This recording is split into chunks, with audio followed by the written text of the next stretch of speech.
Iranian missiles. It's just about 100 kilometers from Iran. I have a question for Sandeep. Sandeep or Pranay, the fact that they've in the press conference that was held only a while ago, they've spoken about missiles, but a lot of it also has to do with drones. So does the same technology, same everything apply for drones as well, or is it different? Is it more asymmetrical and therefore UAE still is vulnerable? Well, it is a combination. I would, before I give it to Pranay, it's a combination of three projectiles that Iran has been able to master. I call it their their tactical triad, which is cruise missiles, ballistic missiles, and drones. So what Iran has been doing has been firing three of them. They fire them in groups. There's usually, a flock of Shaheeds accompanied by a single ballistic missile and one cruise missile. What they're doing is probing the air defenses and forcing them to expend interceptor missiles. Either any air defense system for that matter, it has a capacity to engage certain number of targets. And Iran, we have seen Iranian strategy during those 12-day war as well, and even this time, they overwhelm a system. And even if with the best of the efficiency, no air defense system is 100% foolproof. And that's why if you see the numbers, they have neutralized, they have engaged those targets, destroyed them, but certain projectiles have managed to enter their territory and they landed, they have hit the target. Yeah. And that's why we see those visuals. Often we see those visuals, they are the visuals of the targets which were engaged by the interceptor, be it missiles or with some engagement, and they neutralize and they fall as debris. And, they cause those fires. It's intercepted missile debris that's falling also in some cases. Yes. But in all, I think those images is something that's one of the biggest takeaways of this conflict, unfortunately, that there's no city that's unbreachable per se. Many thought that would be Dubai, Abu Dhabi, because there's such commercial centers for the world. And yet, you've seen those very telling images. Let's get you a sense of what's really happening in the Middle East as well. In what many would suggest is at least some semblance of normalcy, you're seeing partial flight ops resuming. And we get you those details of how many stranded Indians have also been able now to finally head back home. Take a look at this report. Allahu Akbar, Allahu Akbar, Allahu Akbar. The US and Israel conflict with Iran has created a hole in the sky. Hundreds of flights cancelled. Thousands of tourists stranded. The world's busiest airports bear a deserted look. It is considered one of the worst aviation disasters since the COVID pandemic. After the reports of explosions and drone strikes in Riyadh, several West Asia-bound flights made U-turn mid-air and returned to India. In a bid to resume services, airlines are rerouting flights and avoiding conflict zones as safety concerns mounts. Air India has suspended its operations for UAE, Qatar, Israel, Iran and several of other destinations today, and this suspension of flight operations could further increase because of the airspace restrictions and the war escalations that's happening. But on the other side, you're also getting pictures from Delhi's IGI airport where the families traveling to UK, Canada, Cyprus are saying that they're waiting out here for past 4-5 hours, and the flight has been delayed by 8 hours. 28 को हमारा वापसी था, लेकिन हम लोग अभी आए, अभी हम लोग का 4 दिन से हम लोग वहाँ रुके हुए थे. रियली एयर इंडिया को बहुत ही मैं ग्रेटफुल हूँ कि उन लोगों ने इतना अच्छा हम लोग को सपोर्ट किया और जैसे तैसे हम लोग को लेके आए वहाँ से. I didn't receive any notification till yet, so now I have to go back because I didn't receive any notification, anything. Amid the missile alerts across UAE, the West Asian nation has authorized a small number of evacuation and repatriation flights from Dubai and Abu Dhabi. After the mild breather, Air India safely brought back 149 passengers from Dubai. Meanwhile, Indigo is operating 10 special relief flights from Saudi Arabia to India. As India is intensifying rescue operations, stranded tourists in Bahrain have urged government for help.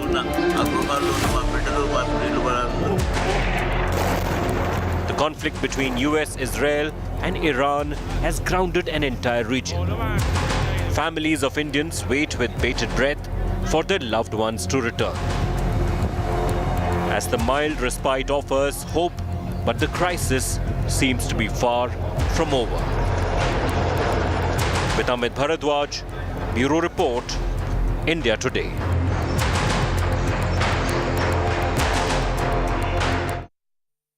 So it's day 4 of the conflict and lots has happened. While flight ops have partially resumed, there's still a whole lot of strikes and counter-strikes being reported. Let's get you all of those images of what's playing out in this conflict.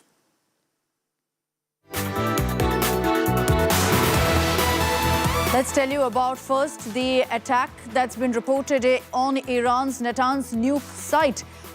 Both sides are clearly on the offensive. The United Nations nuclear watchdog has said that Iran's Natanz nuclear enrichment site sustained some recent damage after a US-Israeli airstrike campaign, but no radiological consequences expected.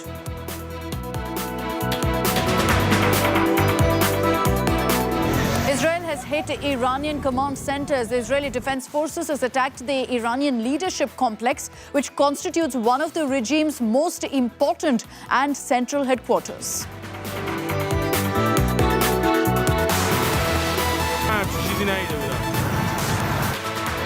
Iran held a funeral procession for victims of the strike on a girls' school in Minab. Thousands of Iranians attended the funeral procession for over 160 Iranian schoolgirls who were killed in the US-Israel strikes.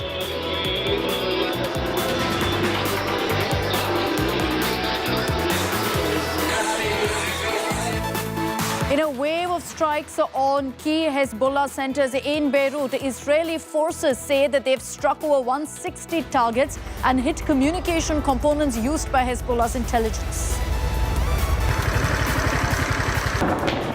Saudi Arabia has expressed its rejection and condemnation of the Iranian attack that targeted the building of the United States Embassy, the capital city of Riyadh.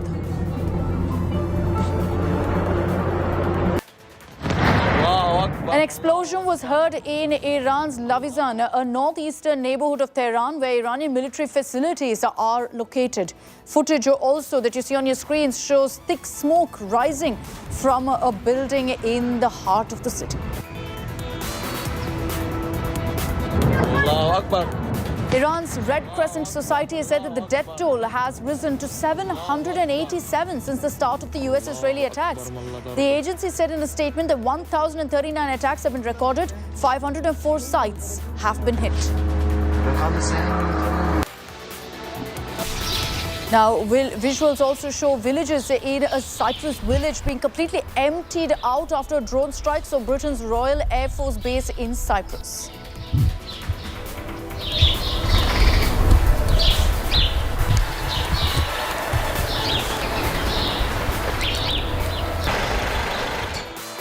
Oman Air's flight from Muscat has landed in Delhi, carrying Indians who travel to Muscat from Dubai by road to take their flight for India. Felt very safe. And all. But the government has been amazing. Thank you very much. And as per government sources, India has 25 days of crude oil and refined oil stocks, and the government is scouting for alternative sources for importing crude oil, LPG and LNG.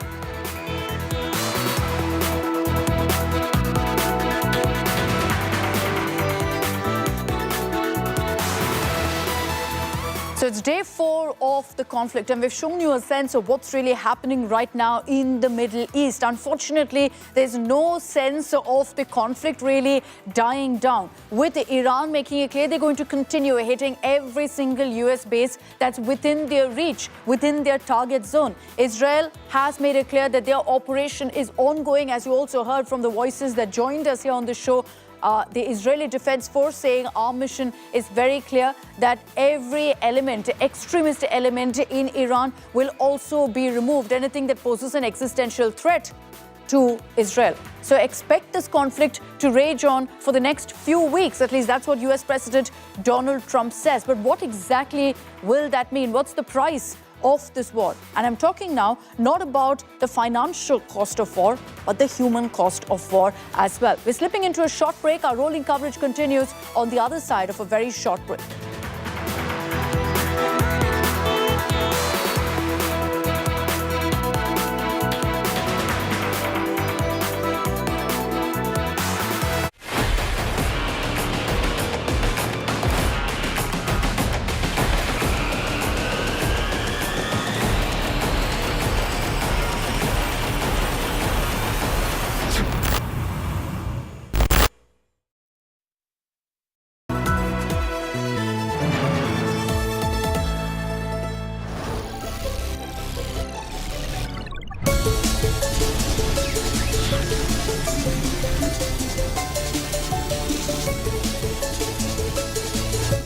Introducing Motorola Signature.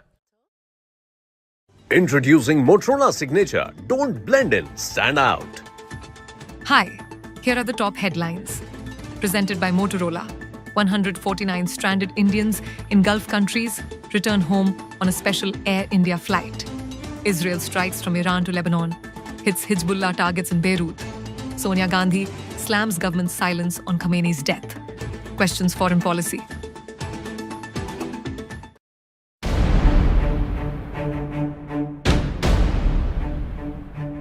My concern is criminalizing it. This continuous politics of criminalizing protests.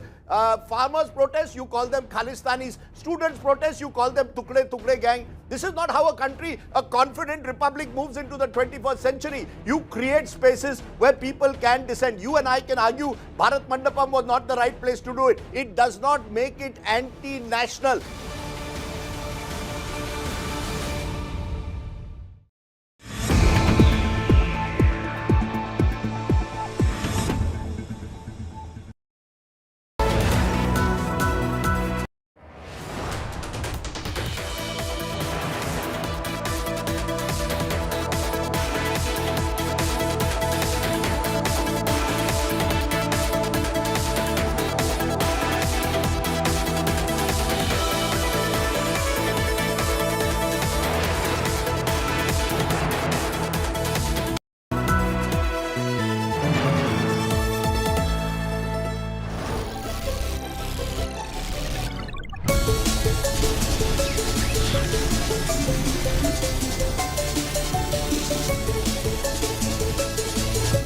Introducing Motorola Signature.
Introducing Motorola Signature.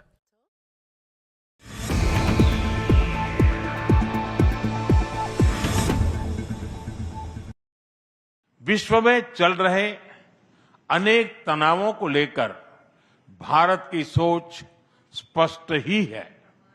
हमने सदैव शांति और स्थिरता बनाए रखने का आह्वान किया है और जब दो लोकतंत्र साथ खड़े होते हैं तो शांति की आवाज और भी सशक्त हो जाती है। पश्चिम एशिया की वर्तमान स्थिति हमारे लिए गहरी चिंता का विषय है। भारत डायलॉग और डिप्लोमेसी के माध्यम से सभी विवादों का समाधान का समर्थन करता है। इस क्षेत्र में मौजूद सभी भारतीय नागरिकों की सुरक्षा के लिए हम सभी देशों के साथ मिलकर काम करते रहेंगे। Hi, I'm Sana. Here's your weather update. Daily maximum 35 and minimum 15 degrees. Mumbai maximum 29 and minimum 24 degrees. Kolkata maximum 35 and minimum 20 degrees. Bengaluru maximum 32 and minimum 21 degrees. Chennai maximum 29 and minimum 23 degrees. Hyderabad maximum 35 and minimum 21 degrees.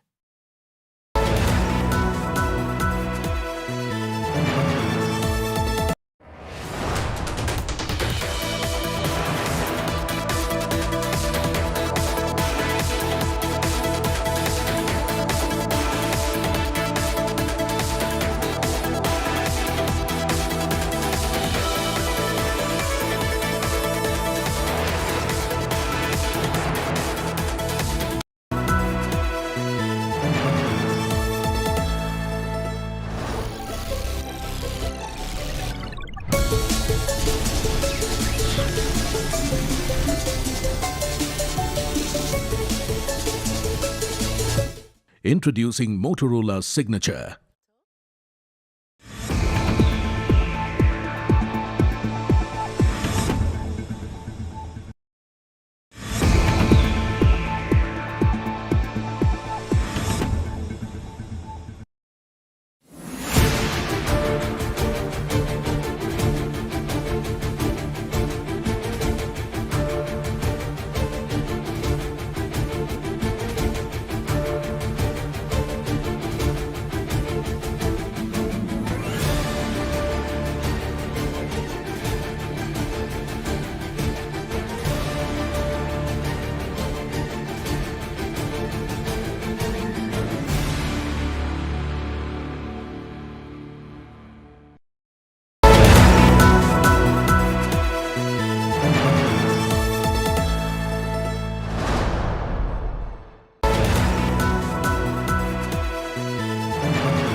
Co-powered by all-new MG Hector.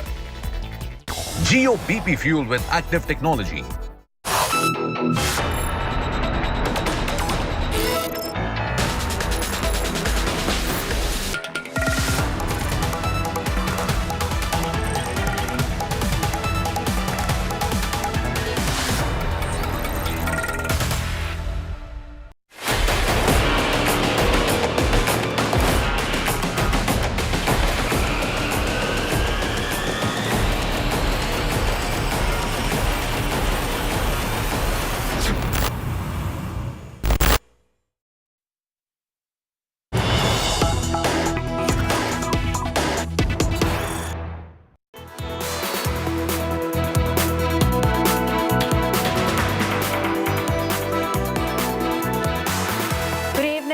watching Super 6 here on India Today. I'm Akshita Nandagopal. We've got lots lined up for you over the next 60 minutes as we continue our rolling coverage of the West Asia War, Day 4, and we're getting you all the updates. Also joining us on this broadcast, we will have PV Sindhu, who's just returned from Dubai, facing an absolute nightmare as her flight was halted. We'll get you all of those updates, but we begin with the big news break coming in. What's the situation currently in Iran?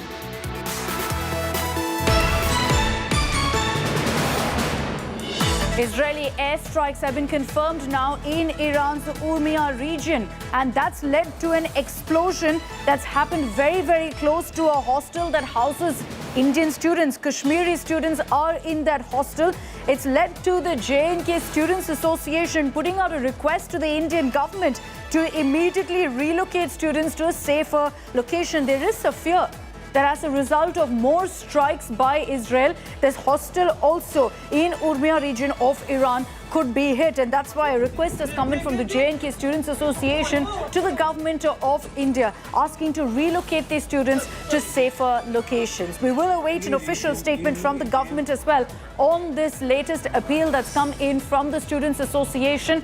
But remember that flight ops have partially resumed, which means that there are many who were affected, many Indians who are stranded in Middle East countries who are now finally getting a chance to come back home. As far as Iran itself is concerned, we know that Indians have been moved out of Tehran, but in other pockets of Iran, there is still a sizable Indian population that everyone is looking to kind of address. The Indian government is working towards being in touch with every single one of them.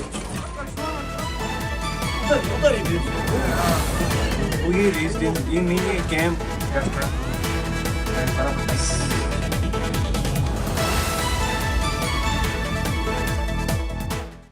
But let's talk about what this war has really changed across the world.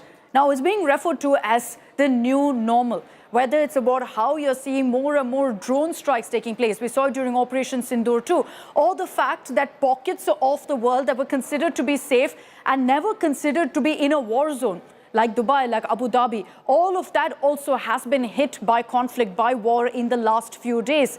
Or the fact that, you see these kind of new rules of engagement where even a world leader, a head of state, someone who is considered to be untouchable, can be assassinated in pinpoint precision strikes. Here's a detailed report about how everything has changed post this West Asia war. Here's that report.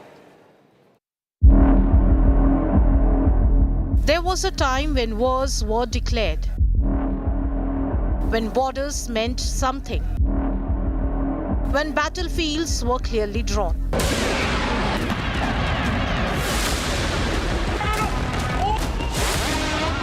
But in the 21st century, the world order has shifted. The new normal is more complex and far more unpredictable.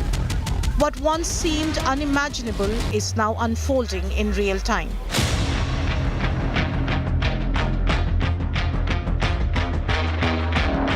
Take Dubai, long branded as the safest city in the world. Today, even it finds itself touched by war.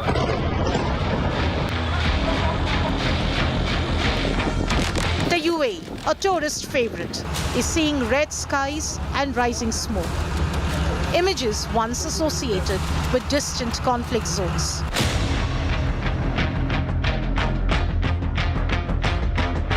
In ancient times, kings rode into battle and assassination was part of warfare. But in the modern era, targeting national leaders signals a dangerous shift. From Saddam Hussein to Iran's supreme leader Ayatollah Ali Khamenei being bombed, leadership itself is no longer insulated from war.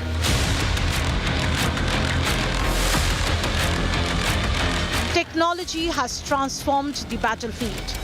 Drones, once limited in use, are now central to modern warfare. From South Asia to the Middle East, conflicts increasingly unfold in the skies.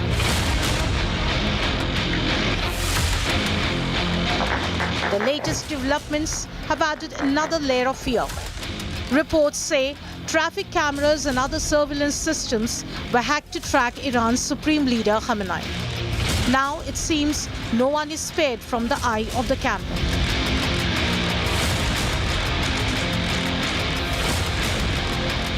everything aside, US President Donald Trump claimed he stopped 8 wars, including a potential nuclear face-off. But now it's clear that his hopes for a Nobel Peace Prize are unlikely. The situation in the world today is not just a West Asia story. It's a global shift, where no city is safe, no leader too distant. The rules haven't just changed, they are being rewritten. With Simran Sarwa, Bureau Report, India Today.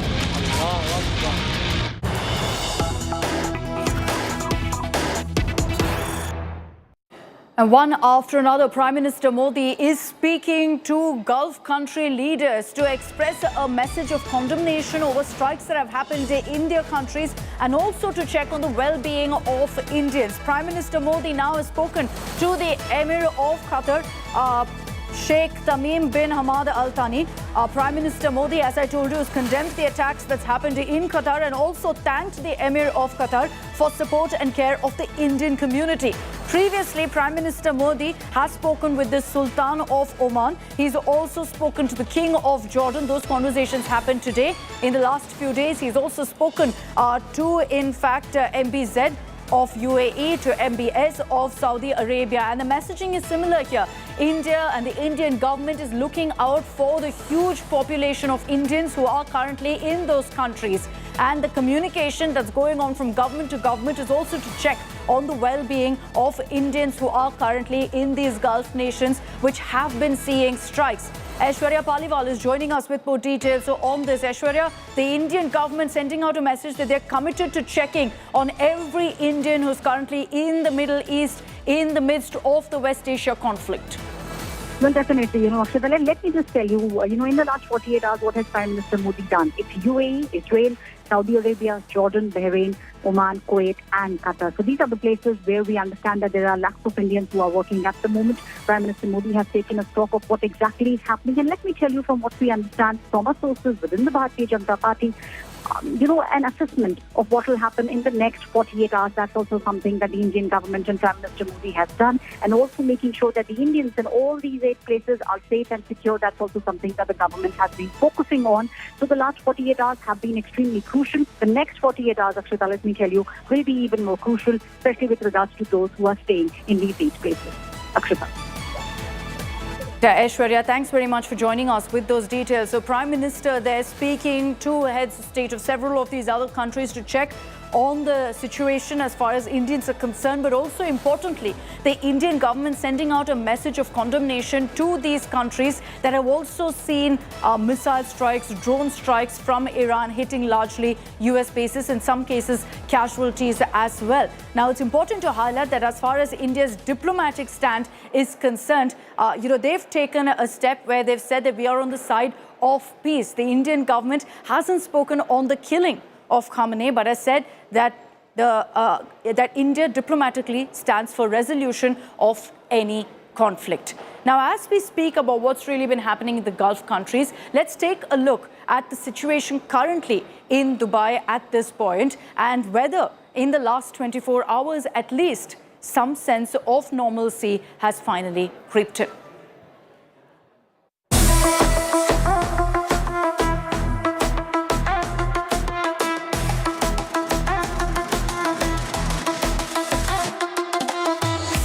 For decades, Dubai, the city of gold, has marketed itself as one of the world's safest cities, a stable oasis in a turbulent West Asia.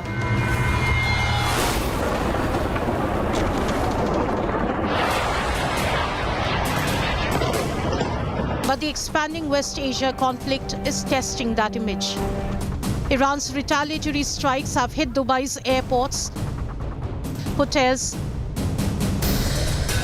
and ports, even causing some damage to the iconic landmark, the Burj Al Arab.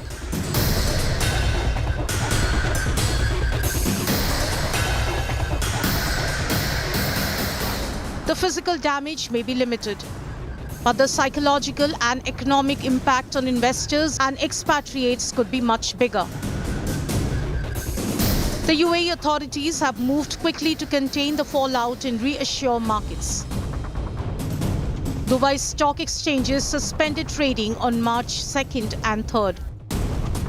The city's economy is heavily dependent on trade, tourism and finance. Now it faces rising uncertainty and geopolitical tensions.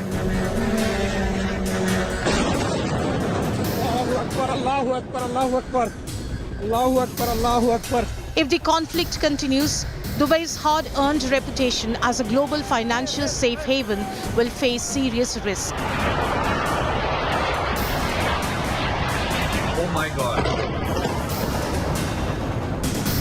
High net worth individuals and international firms may reconsider their operations or even relocate.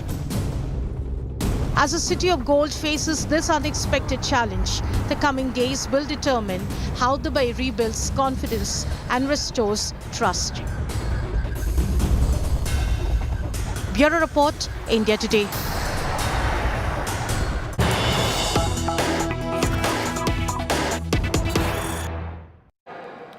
Now, amid a lot of questions about what next in this conflict, one of the big talking points has been the crucial Strait of Hormuz. Now, Iran has repeatedly threatened that they'll completely shut it off. And as a result of that, there's barely any trade happening on this particular route. Now, the news break that's coming in, sources telling us that Saudi Aramco has informed crude buyers to load cargoes instead from the Red Sea coast, and so to avoid the Strait of Hormuz completely. This is the big breaking news coming in. I'll also highlight for you that the Saudi oil giant Aramco has also suffered its own casualties, in the sense that one of its big refineries was also targeted in the strike. There were those dramatic images that came in of an Aramco refinery on fire. After that, while in fact the Saudi oil giant has already suffered losses, keeping in mind what's happening with the Strait of Hormuz, the message is very clear. They're not willing to take any chances, which is why they're already looking at alternative routes which have more or less been identified. Remember that for most right now, trade routes have changed. The entire oil route as a result of this conflict has been shifted, and many would suggest that it's been in the offing for the last many months as well, with US constantly facing these kind of threats and warnings from Iran that they will shut down the Strait of Hormuz. The Strait of Hormuz itself is a crucial trading route, and Iran, considering its strategic location, has been threatening constantly to close it off, which doesn't just impact a few countries. Let's be clear that something like that will impact the entire world.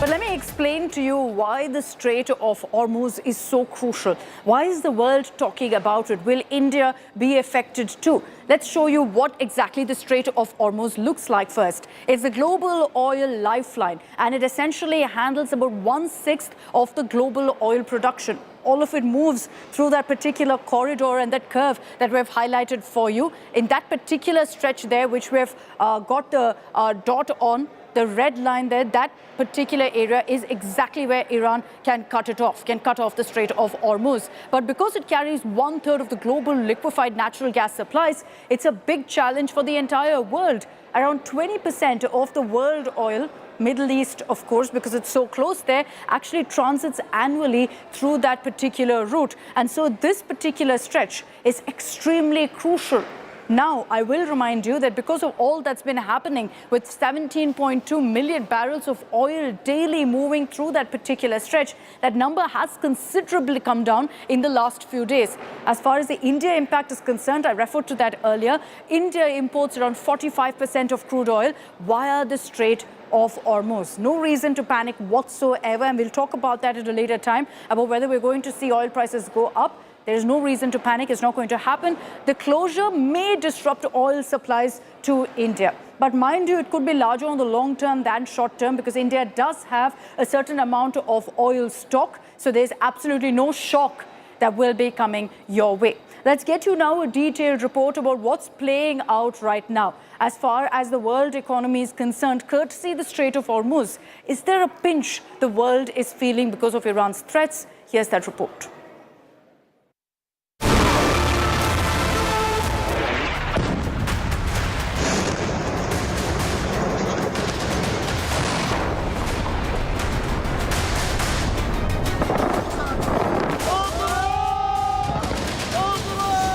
Strait of Hormuz, the short stretch of water between Iran and Oman, is barely 33 kilometers wide at its narrowest point.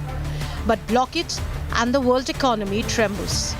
The escalating conflict between the United States, Israel combined, and Iran has now impacted the Strait of Hormuz. Iranian commanders have declared the strait closed, warning that any vessel attempting to pass through would be set ablaze. At least 5 tankers have been damaged. 2 crew members are dead. Around 150 ships are stranded. The Strait of Hormuz is not just another shipping lane. It carries nearly 1/5 of the world's seaborne crude oil, 1/5 of global LNG supplies. And here is where it hits home. With tanker movement suspended, nearly half of India's crude imports are directly exposed. 50% of India's oil imports are through the Strait of Hormuz, and the country is dependent on imports for over 88% of its oil needs. Refiners currently hold over 10 days of inventory, and strategic reserves can be tapped. But a prolonged closure would significantly tighten global supply. Every $1 rise in crude adds nearly $2 billion annually to India's import bill. And prices could surge sharply if the blockade persists for a long period of time. India could explore other sources for its oils, but imports from Russia could face US sanctions. Sourcing from the US and other regions is possible, but at higher freight, insurance and procurement cost. A sustained closure could push crude towards $100 per barrel, raising inflation risk, widening the current account deficit and putting pressure on the rupee. The closure is just not another crude oil. LPG and LNG are even more vulnerable. India imports 80 to 85% of its LPG needs, largely from Gulf suppliers, almost entirely via Hormuz. Around 60% of LNG imports also pass through the strait. Unlike crude, India does not maintain large strategic reserves for LPG or LNG, and spot cargo availability is limited. If the closure continues, cooking gas supplies and gas-based industries could face sharper price pressure. This isn't just a West Asia war story. It's a cost of living story for Indian households. It's a business disruption story. It's an inflation story. If the Gulf burns longer, India will feel the heat at the fuel pump, in the kitchen, and across the economy. Bureau Report, India Today.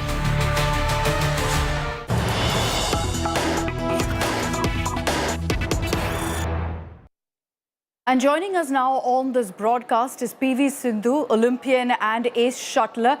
Sindhu, thank you very much for joining us here on India Today. Can I just begin by saying we're so glad you're back home, back in India, and back safe. We've been seeing and tracking all that you've been putting out on social media about what you faced. Take us through it, Sindhu. What happened with you in Dubai?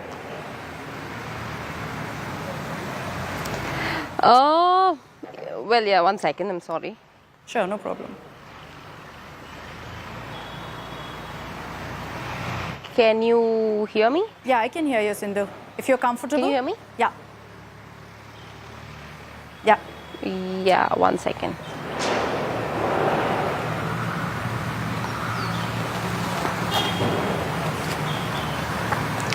Yeah, hi. So, I mean, yeah, it was pretty bad scene, like when we landed on the 28th. Of course, I've already mentioned, actually, you know, I kept getting a lot of messages and a lot of calls, actually, you know, because when we landed and the airport was shut, they said, you know, the airspace was completely shut and, you know, you have to wait until the next call comes. So it was pretty bad. We were in a pretty bad situation, but I think, you know, later on they had told us that, you know, we don't know when will it open. So I was hoping that, you know, maybe in a day it would be fine. And then, you know, 1 day passed and a second day passed. So I was like, you know, I was thinking that, you know, what's going to happen, because I was, you know, actually going for the All England Championships. But yeah, unfortunately, you know, I couldn't. But I must say I safely, you know, reached back home. I think that was way more important, is what I feel at the moment. No, I completely agree with you, especially looking at so many people still stuck in parts of Dubai, Abu Dhabi, wondering when they'll get back home. But just to talk about what you went through in those few days, Sindhu, were you stuck at the airport? Yeah, we were at the airport like almost for like 10, 12 hours, and finally they have agreed to give a. Initially, they were not allowing us outside the airport as well because there was a lot of crowd trying to go out, and they said that we would be giving a transit hotel, and then whenever you get any email, you can come back to the airport. But that also took time because there were so many people because all the flights have been cancelled, right? So from different terminals. So it was literally like a chaos, there's so many people were there. So it took us some time to actually know what's going on, and finally when they said and we got the vouchers to go to the hotel, we left, we were on the way, and then my coach actually was at the airport, and all of a sudden 100 meters away he just heard a it's like I don't know what it was exactly, he heard a noise and they all started running. So it was terrifying at the moment, because we didn't know what was going on. We were in the bus, but my coach was at the airport, so they had to immediately take him in the bus and then shift him to a hotel. And then we finally, reached the hotel around in the midnight, and we got rooms. But I think I must say that I'm very thankful to the Emirates people for accommodating so many people in different hotels. At the same time, Indian consulate, from there, Dubai, they have managed everything really well, and I think it was really, really very nice of them to actually accommodate a lot of people and take care of all of us. And of course, government also was very helpful. Ram Mohan Naidu sir had called me and asked me how was the situation there, and Raksha ma'am had called me, and I've got call from Sports Minister sir's office as well. So it was like everybody was very concerned of what was happening, and of course the media people were also very concerned, asking what was happening or how it is. So this was the whole situation. It was really a bit terrifying, and we are all very, very scared, but things were okay at some point of time. Sindhu, I wonder, did you see those pictures after of smoke billowing out of the Dubai International Airport, one of the busiest airports in the world, like you said? And so to see those images of what happened at the airport right after, did that kind of shock you? Did it numb you?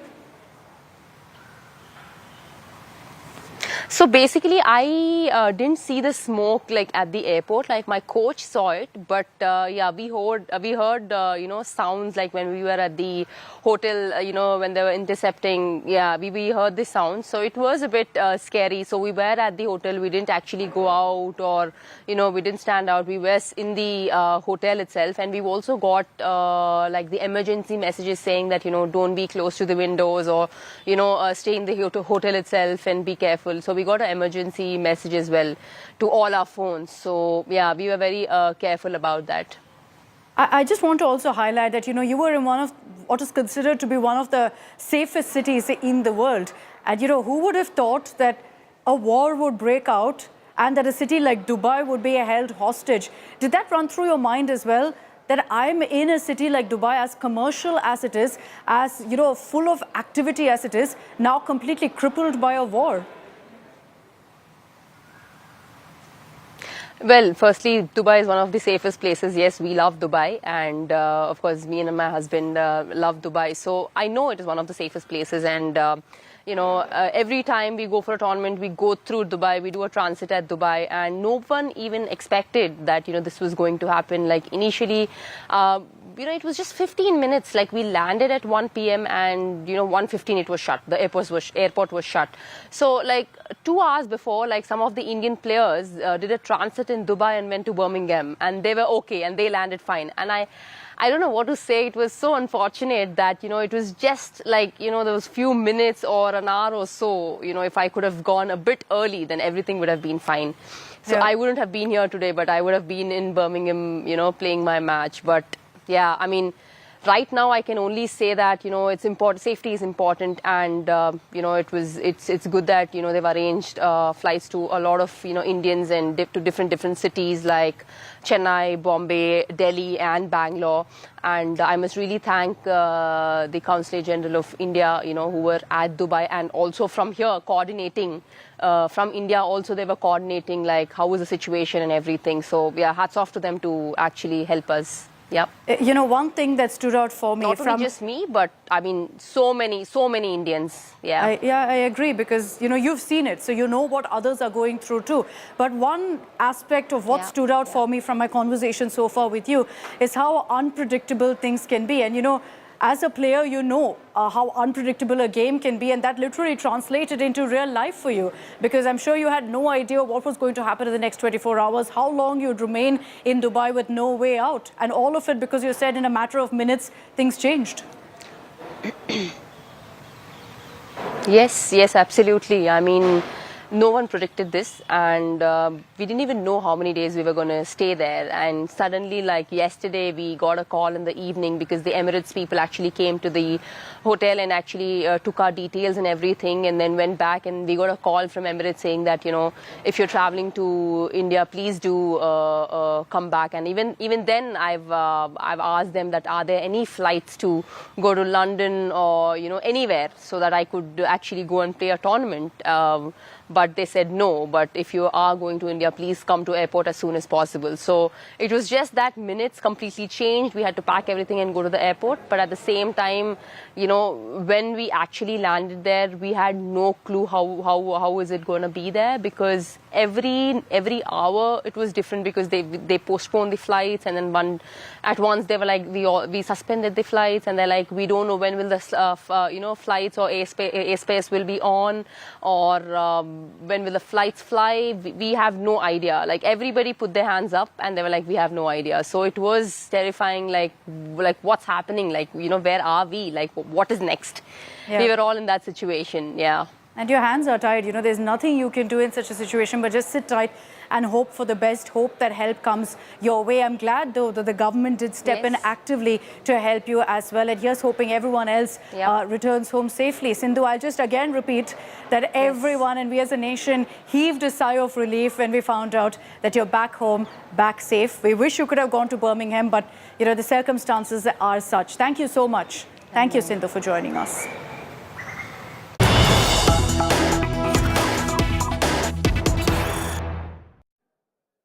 All right, we've got big breaking news that's coming in. Trump has made another big statement about what's really happening as far as the West Asia war is concerned. Trump says that at this point, Iran wants to talk, and he's told them, too late. This is what Trump claims has happened.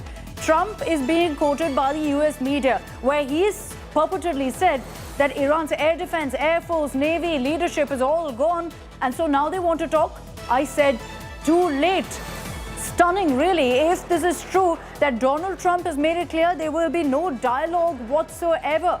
One of the biggest scenarios perhaps that could have played out if we were going to see this war end in the next few days was dialogue. Trump seems to have closed the door on that. Geeta Mohan is joining us with more details on this. Geeta, stunning claim there by Donald Trump. He said at this point that it's too late. There's no question of dialogue now with Iran. And he says that essentially now the reason Iran is doing it is because they're completely weak. Their air force is gone, their air defense is gone, their leadership is gone. Now we will, of course, wait for what Iran has to say about this, because we know full well that in today's times, a war is also all about managing narratives. And Trump has been doing exactly that with every single statement he's been putting out, now claiming that Iran has reached out for fresh dialogue, for talks, and that he has dismissed them. He's rejected this proposal, saying it's too late. This is the big claim being made by Donald Trump. And if this is true, we'll wait, like I said, for confirmation from Iran. But if this is true, it means that the war is going to rage on, that there's no chance for dialogue, at least for the time being. So this is the big charge that's come in from Donald Trump, where he says that there's been now a call made to him by Iran, and that he has said there's no question of dialogue now, that it is far too late for a conversation. The question that then comes up is what next in this war? Trump, remember, yesterday had said that this war will go on for 4 to 5 weeks more. He said it's not going to be an endless war. I'm not going to get bored of this war. That's essentially what he said. He said there's no way that I'll get bored. We are going to continue this particular fight against Iran, against the Iranian military, against the Iranian leadership. And so he says that there's no question of dialogue as well. Did Iran actually reach out to Trump? Did Iran seek a fresh round of talks, some middle ground negotiation? At this point, Trump says, yes, they did, because their air defense is down, their air force is down, their leadership is gone. But I've told them very clearly that it's too late. Trump suggesting that he's turned away any chance of dialogue with Iran. And if that is the case, what we're going to see is more bombardment. What we're going to see is this war continuing to escalate. Remember that Donald Trump, the US president, has constantly maintained that US and Israel have the upper hand, that they saw this kind of a counter from Iran coming, but that it hasn't dented them in any way. Mind you, there's huge domestic pressure also on Donald Trump in the face of this kind of a conflict, especially from MAGA supporters who suggest that Trump had very clearly said that he's going to stop all wars, not start wars. And so something like this happening is already leading to a lot of domestic pressure on Trump. Having said that, he's not showing it. He says that Iran reached out. I said too late. Pranay Upadhyay of India Today Global is joining us with more details on this stunning claim, Pranay, by Donald Trump. And if this is true, it means that the doors are closed for any dialogue, any talks. Akshita, just a while ago, we were having this conversation that how they have been shifting goalposts. How President Donald Trump, who started that, I'm the peacemaker, I'm the deal maker, and now he's giving that indication that he's not willing to talk, even if Iranians want to talk. And in fact, he said that we have decimated. You can very well see that how coherent it is with Tel Aviv or Jerusalem's viewpoint that we will go on as long as it takes. So clearly, President Donald Trump, who indicated just 24 hours ago that it may take 4 to 5 weeks of the operation, and we will achieve our objective. This is in line of those this resolve or those statements. And now he is indicating that Iranians are backing out. Iranians are they are succumbing to pressure. However, on the other side, we have also seen statement put out by the Iranian foreign minister saying that the onus of stopping this war, going for ceasefire, rests on Americans and Israelis because they initiated this conflict. They have waged war against Iran.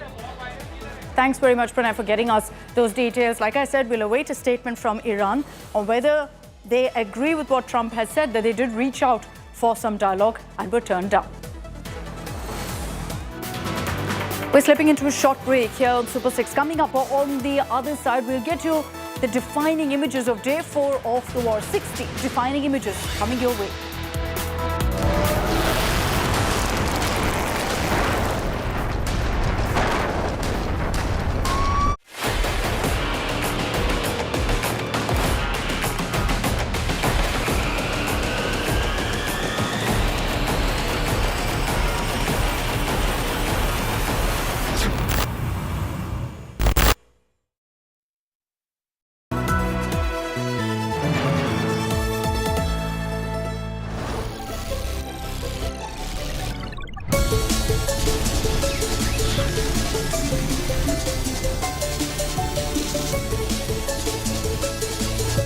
Introducing Motorola's signature. Some moments in life are lifelong. Some memories are lifelong. Blessings are meant to be lifelong. Trust is also placed lifelong. Heart lifelong, love lifelong, bond lifelong, memories lifelong. True love is lifelong, isn't it? Love lifelong, bond lifelong. We respect our loved ones lifelong too, don't we?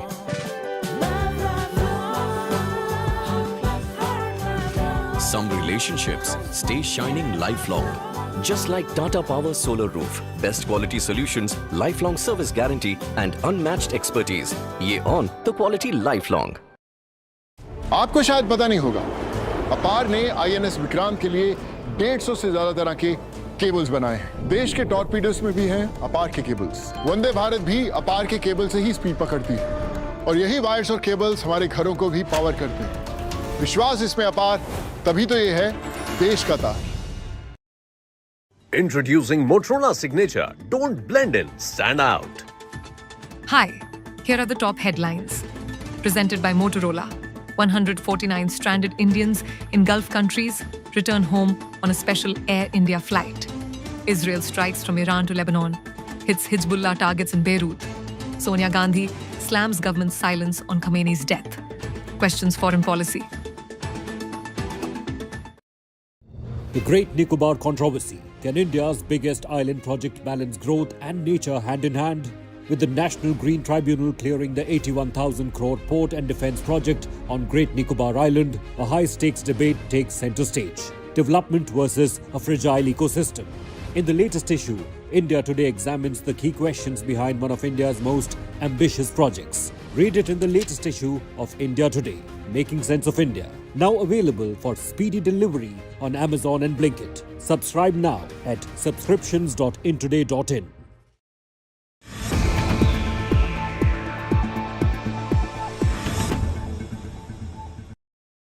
Hi, Sana here with a quick AQI update. Delhi 239, Mumbai 103, Kolkata 163, Bangalore 96, Chennai 161, Hyderabad 181.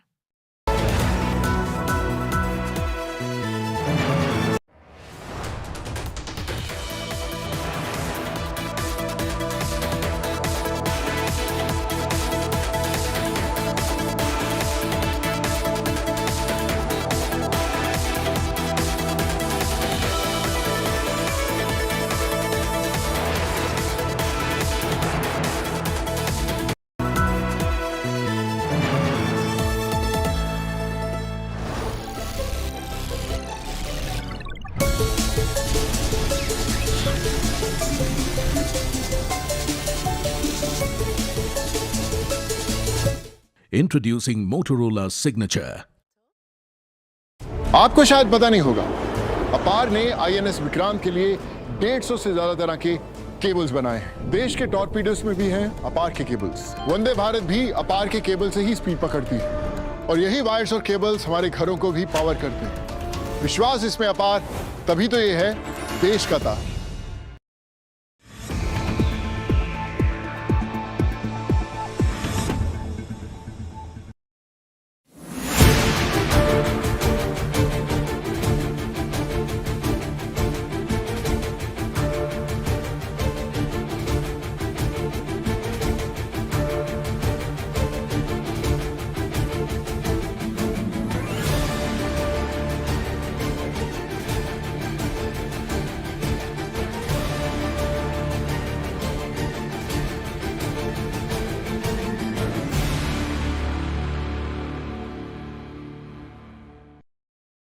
आज तक विदेश में जो हमारा भारतीय लोगों को समस्या जैसे होते हैं उसको लाने में और संभालने में प्रधानमंत्री मोदी जी के नेतृत्व में जो आज तक होते आए हैं, कभी भी पहले ऐसा कोई सरकार नहीं करते थे।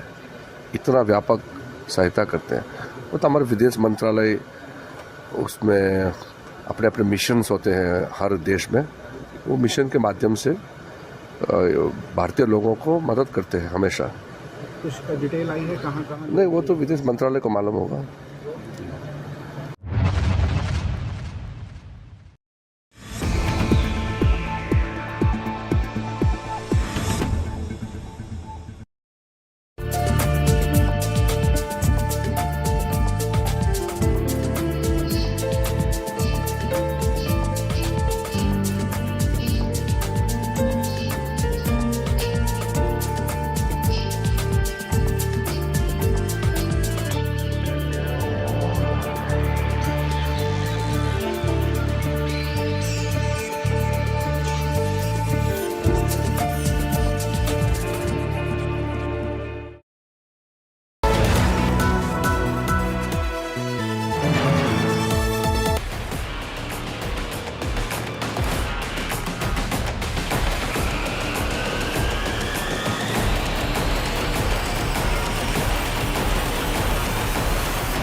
Welcome back. There are all kinds of wild theories doing the rounds about the war on social media. We've seen a whole lot of reels of how US and Israel pulled off the attack. Some believable, some exaggerated, not really true. So we'll kind of give you details of what of these comments and posts you see on social media is real and what isn't. Here's our segment, War Viral. The first one that's been doing the rounds on social media is that there's a dental tracking device implant that was used. Here's the theory, that they were in fact Mossad agents who were posing as doctors, and for top military commanders of Iran, dental implants tracking devices were put in their mouths and they had no idea about it. This has been doing the rounds constantly on social media. Is this true? Absolutely not. We can confirm for you that this is false. There's no such implant that can be made, quite simply because how does it work? How does a tracking device in your mouth work? You've seen it in the movies. It doesn't happen in real. Second, and this is an important one, there's been a lot of panic online on social media that oil prices will now skyrocket. Considering all the talk of the Strait of Hormuz and that the Middle East countries are affected, is that really the case? At least as far as India goes, it's not going to happen. Oil prices will not skyrocket, and the Indian government has also made that very clear, saying we have enough stock, it's not going to immediately affect us, and there's no question of thinking or hiking up petrol and diesel prices. Number 3, war viral, that nuclear sites in Iran have been hit. Now, let's highlight for you that there have been some suggestions that nuclear sites like that of Natanz has been hit. Yes, but has there been any impact? Not really. In fact, you've got the global nuke watchdog making it very clear that there's been no radiation that's been reported, or for that matter, that the nuclear sites haven't been destroyed anywhere in Iran. So as much as you're seeing these claims and suggesting that a nuclear war has broken out, it's not true. Don't believe everything you see on social media. These claims are going viral, but it is false. We can confirm that for you.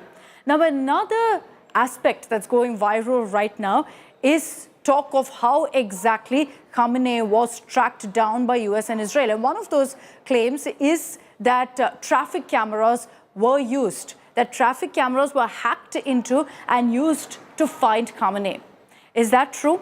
We can confirm for you that yes, that did happen. That was one of the ways that intelligence agencies in US and Israel were actually able to identify exactly where Khamenei was. They tracked down not just his movement, but the entire Iranian leadership, including military commanders.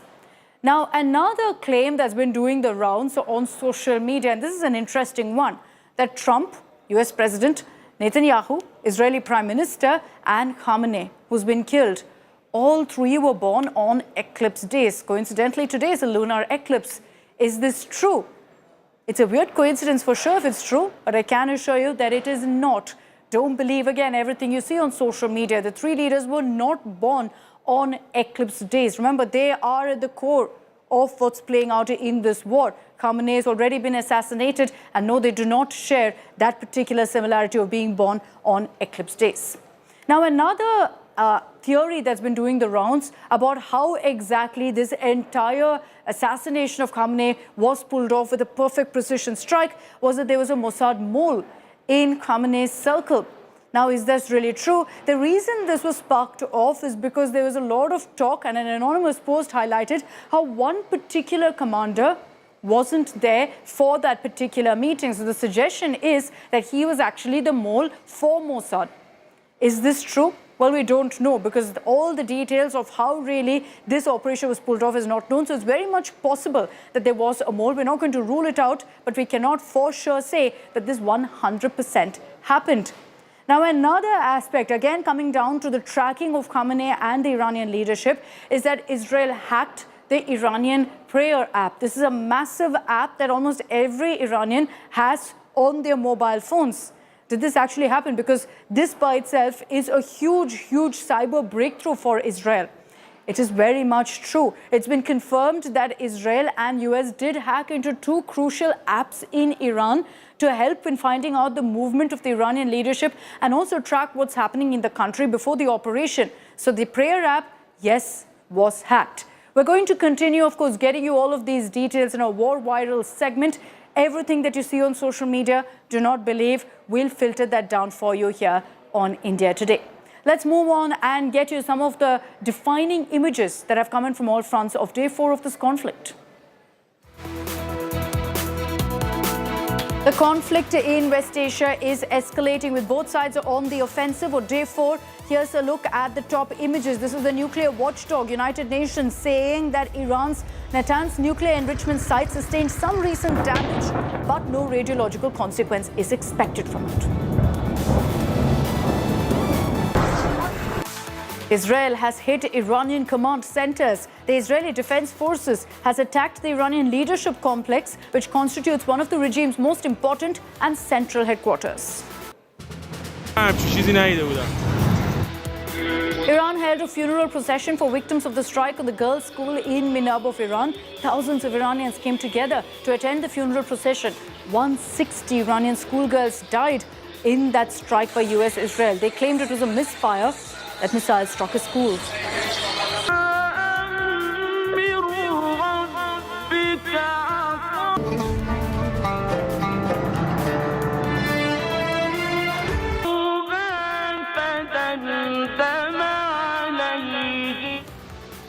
In a wave of strikes on key Hezbollah centers in Beirut, Israeli forces say they've struck over 160 targets and hit communication components used by Hezbollah's intelligence. Saudi Arabia has expressed its rejection and condemnation of the Iranian attack that targeted the building of the United States Embassy in the capital city of Riyadh.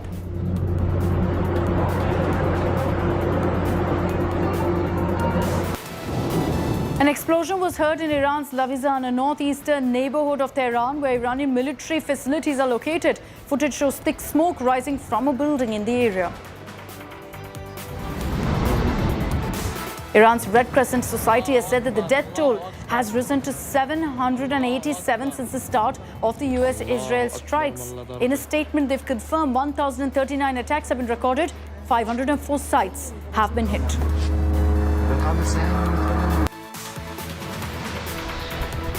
This is a village in Cyprus that's been emptied out after drone strikes on Britain's Royal Air Force Base in Cyprus. Many villages hold a similar hostile look.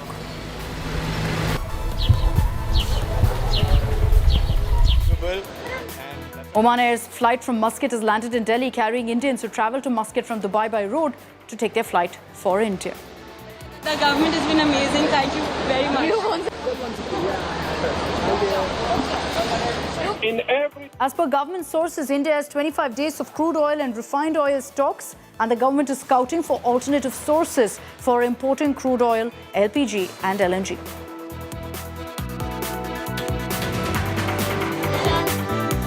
Fresh explosions were heard in Iran's Isfahan after Natanz. Isfahan was reportedly bombed as well. Remember, Isfahan is home to a key nuclear research site, and Tehran claims that a nuclear facility was struck. Amid the raging war, a magnitude 4.3 earthquake struck Iran's Gerash region, where tremors felt in surrounding areas as well. Hezbollah has claimed responsibility for launching drones at Israel overnight. According to the IDF, 2 drones originating from Lebanon were intercepted, and there were no reports of any impacts in Israel. Hezbollah says it targeted an Israeli air traffic control base on Mount Meron and the Ramat David air base.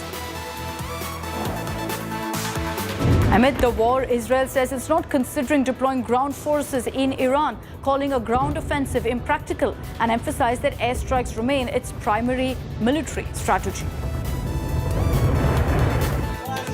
Oman's state news agency reported that several drones targeted fuel tanks at the Duqm International Commercial Port. One of the drones struck a fuel tank, but the resulting damage has been contained. Amid the crisis, Cyprus was on high alert after a drone struck multiple areas of the British Royal Air Force Base in Akrotiri. France plans to send anti-missile and anti-drone defense systems to Cyprus. French Foreign Minister Catherine Barrot has stated that France is ready to defend its partners if assistance is requested, noting that around 400,000 French nationals are present in regions affected by the Middle East crisis. China has expressed diplomatic support for Iran in the West Asia conflict, saying it supports Iran in safeguarding its sovereignty and territorial integrity, and urged the United States and Israel to immediately stop military actions and prevent further escalation. Floors and beds at Tehran's Motahari hospital were scattered with shattered glass and fallen ceiling boards after it was evacuated a day earlier following a nearby strike. The World Health Organization said it's working to verify reports of damage to the Motahari hospital. A complete shutdown has been observed in Poonch to mourn the killing of Ayatollah Ali Khamenei and to protest against Israel and the US. Police and CRPF are on high alert to deal with any situation and to maintain law and order.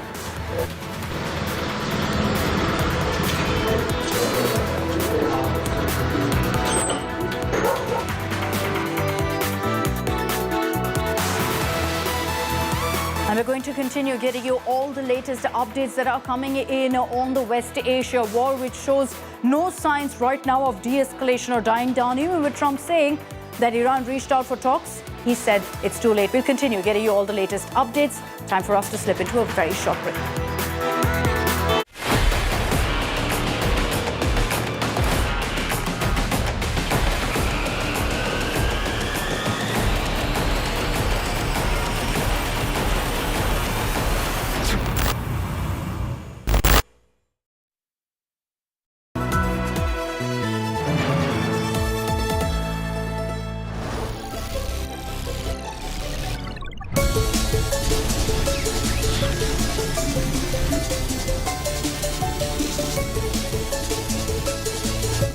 Introducing Motorola's signature. आपको शायद पता नहीं होगा, अपार ने INS Vikrant के लिए 150 से ज्यादा तरह के केबल्स बनाए हैं। देश के टॉर्पीडोस में भी हैं अपार के केबल्स। वंदे भारत भी अपार के केबल से ही स्पीड पकड़ती है और यही वायर्स और केबल्स हमारे घरों को भी पावर करते हैं। विश्वास इसमें अपार, तभी तो ये है देश का तार।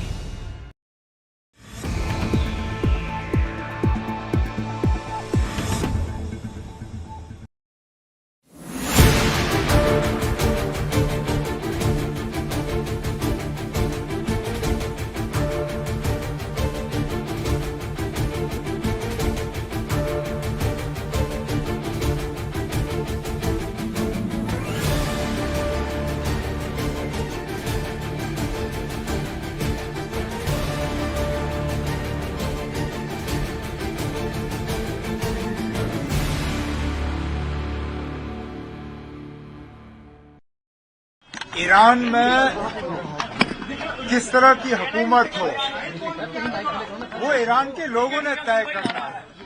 बाहर से ताकत का इस्तेमाल और ताकत का मुजाहिरा करके बमबारी करके हुकूमतें बदलना किसी भी अंतर्राष्ट्रीय कानून इस बात की इजाजत नहीं देती। और जिस तरह बेरहमी से पहले तो ईरान के जो सुप्रीम लीडर हैं उनकी हत्या की गई, उसके साथ साथ उनके परिवार के लोगों को मारा गया। मुझे बताइए ना, किस कानून ने अमेरिका या इजराइल को इस चीज की इजाजत दी? जम्मू कश्मीर में अपने लोगों से मैं गुजारिश और अपील करता हूं कि मेहरबानी करके हालात को बिगड़ने ना दें। कुछ लोग बीच में इसमें घुस के माहौल को बिगाड़ने की कोशिश कर रहे हैं। Hi, I'm Sana. Here's your weather update. Delhi maximum 35 and minimum 15 degrees. Mumbai maximum 29 and minimum 24 degrees. Kolkata maximum 35 and minimum 20 degrees. Bengaluru maximum 32 and minimum 21 degrees. Chennai maximum 29 and minimum 23 degrees. Hyderabad maximum 35 and minimum 21 degrees.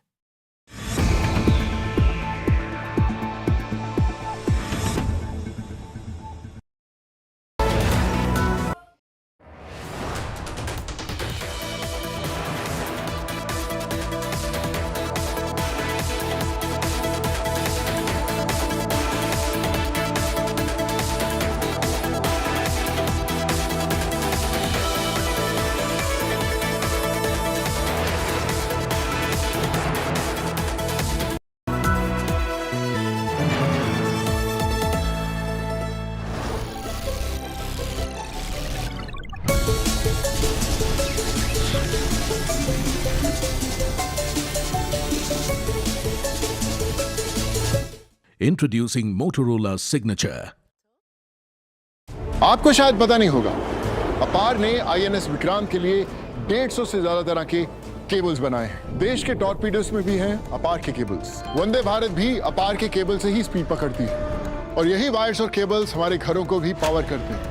विश्वास इसमें अपार, तभी तो ये है देश का तार।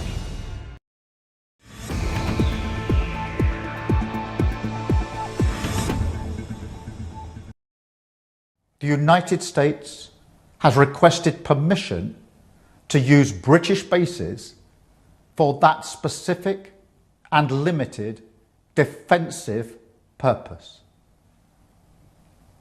We have taken the decision to accept this request to prevent Iran firing missiles across the region, killing innocent civilians, putting British lives at risk, and hitting countries that have not been involved.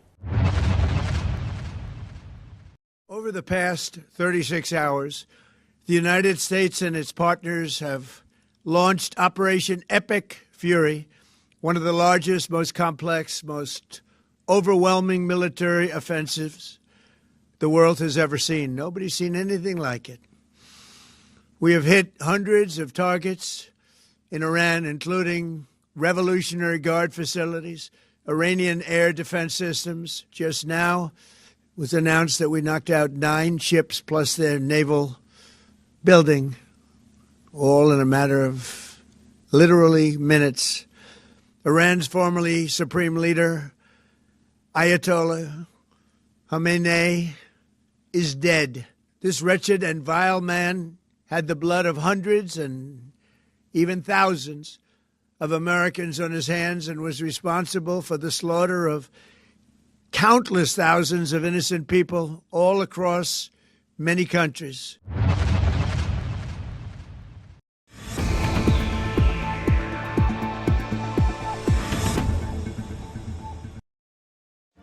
Make your media plan smarter with India Today Live TV on your connected devices. Amplify your brand with 100 million smart internet viewers. To advertise, mail us at sales@aajtak.com.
Sorry.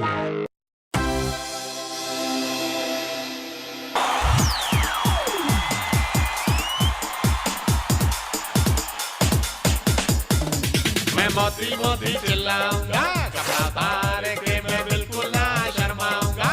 कपड़ा उतार के, कपड़ा उतार के चीर फाड़ के लेना मत तुम पंगे। अरे मेरे भी सुन लो, तुम नौटंकी करते हो, कपड़ा उतार के बदनामी फैलाते हो, कपड़ा उतार के। आज से नहीं, अब से नहीं, तुम पहले से थे नंगे। तुम नौटंकी करते हो, कपड़ा उतार के बदनामी फैलाते हो, कपड़ा उतार के। तुम्हारे ये गंदे काम नीचा करते हैं देश का नाम। Mind it. Presented by the all-new Kia Seltos, badass forever.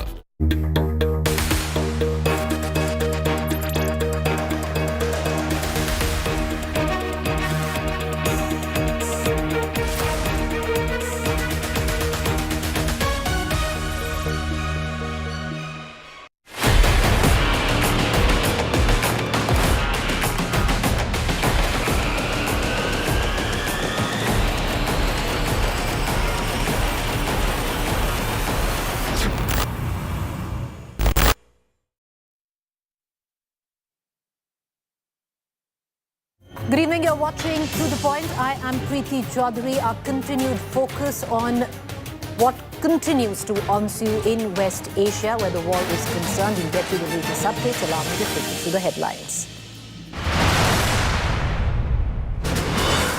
Big claim by US President Trump amidst raging war, says Iran wants to talk, but it's too late. Meanwhile, Iran says they are ready for negotiations, but with dignity.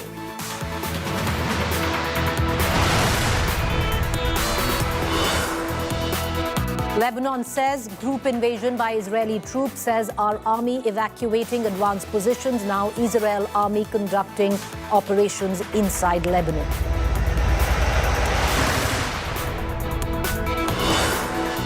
Israel shadow war in Tehran to kill Khamenei. Traffic cameras turned spy tools. Cyber intel digital stalking to track Khamenei. Surveillance on Khamenei before strikes. Indians stranded in West Asia return home. Rescued Indians recount harrowing ordeal. Thank Government of India for rescuing them. Limited flights operations from UAE begin.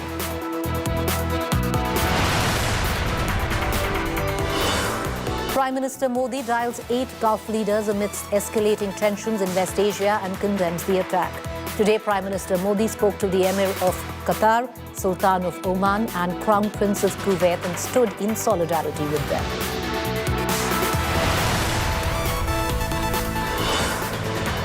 Sonia Gandhi questions Prime Minister's silence on Khamenei killing, says government silence not neutral but abdication.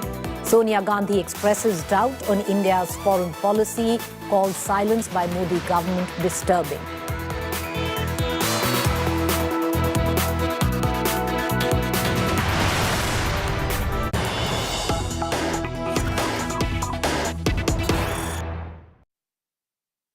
All right, let's cut across to the latest news break that is coming in. A short while ago, President Trump had said that Iran wants to negotiate, speak, but it's too late.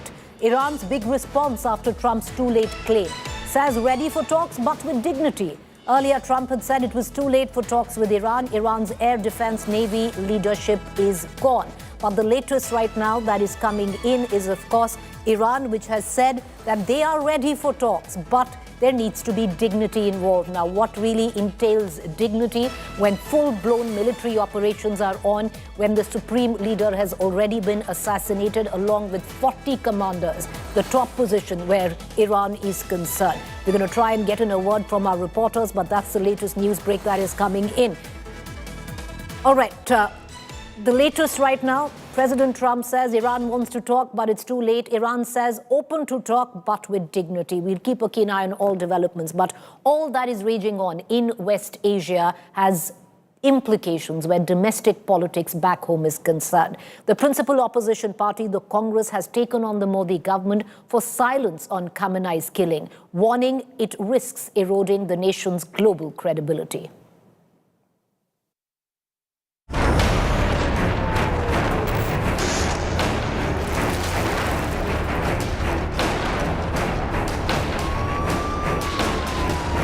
War raging in West Asia. After killing of Iranian Supreme Leader Ayatollah Ali Khamenei, India is witnessing a massive political war. Congress Parliamentary Party Chairperson Sonia Gandhi lashed out at the Modi government, calling its silence on Khamenei's assassination not neutral but abdication. She warned that India's silence is tacit endorsement of the killing. Writing in a national daily and seeking a full debate in Parliament, Sonia Gandhi slammed the government for ignoring the US-Israel onslaught and pointed out the assassination occurred without a declaration of war, calling it a violation of international law. She accused Prime Minister Modi of limiting his response to mere words about dialogue, urging clarity, courage and moral leadership.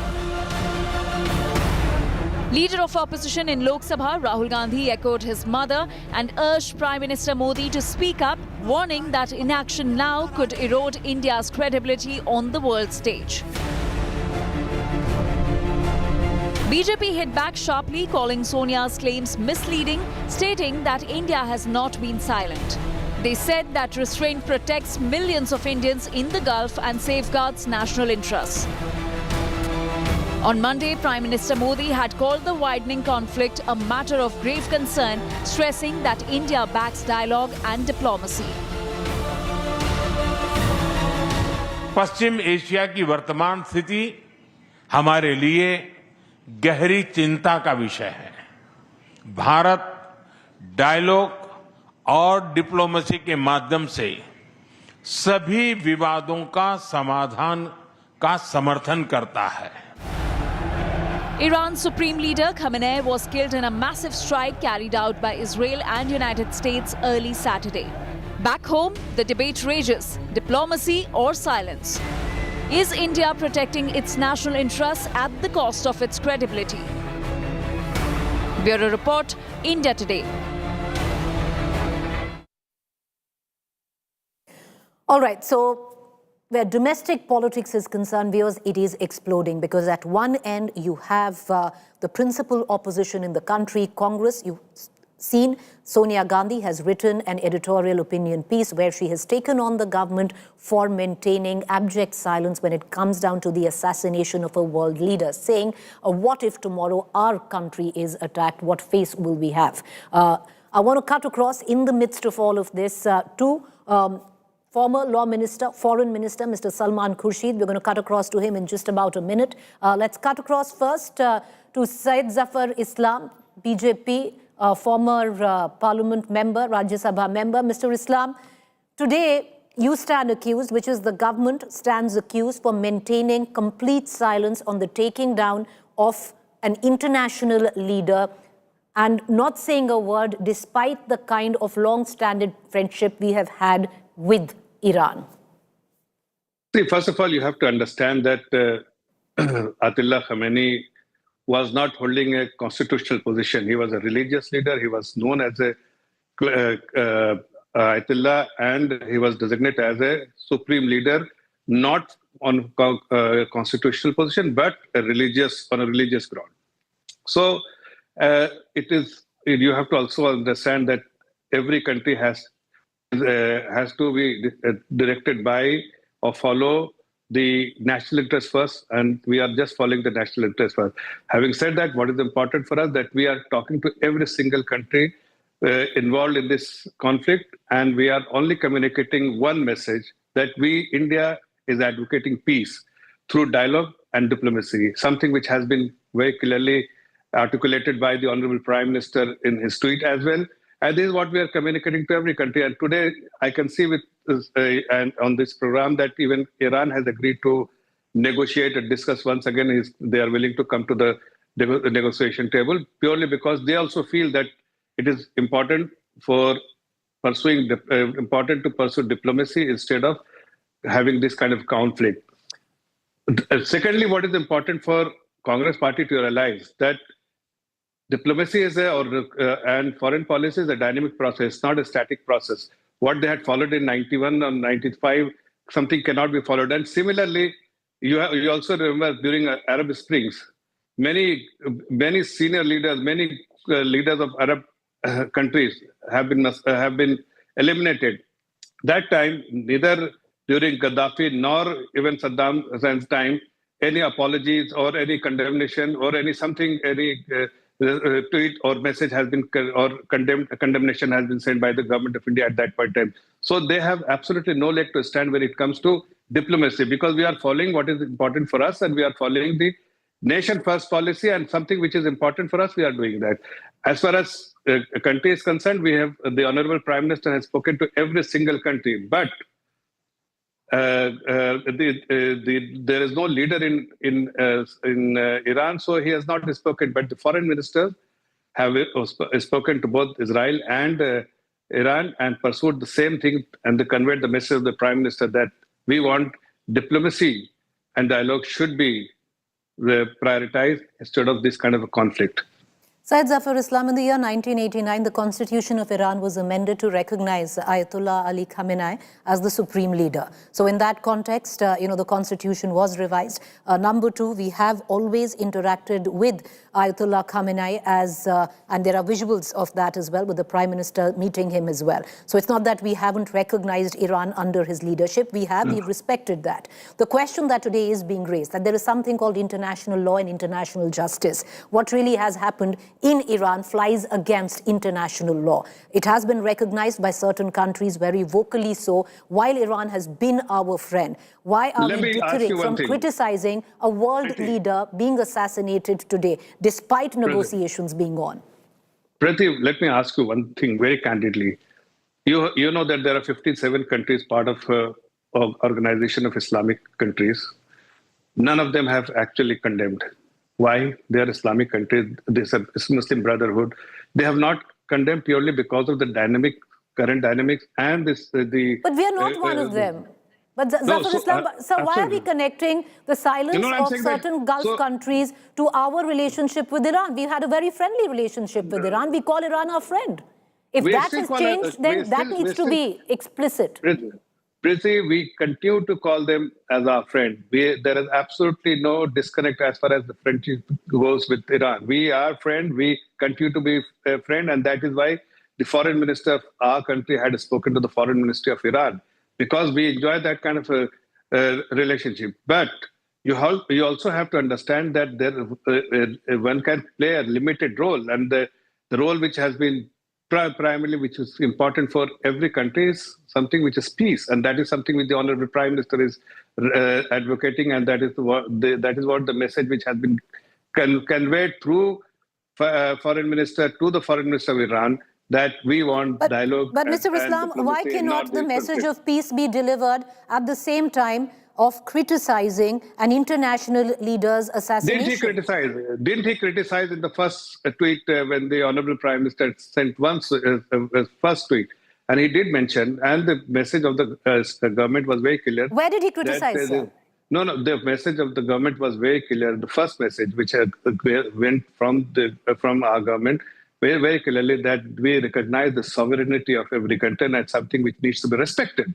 Something which is, this is what you are talking about, and this is what the message which has been given by the government of India. So where is the question of not acknowledging the fact that every country sovereignty is important and something which needs to be respected, something which we have already stated.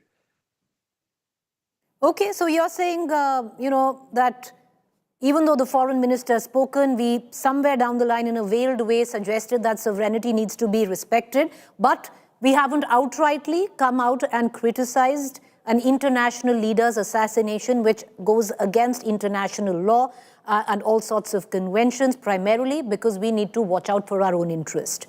Is that what you're saying? No, all I'm saying that you cannot equate the situation what it was 20 years ago or 15 years ago or 10 years ago.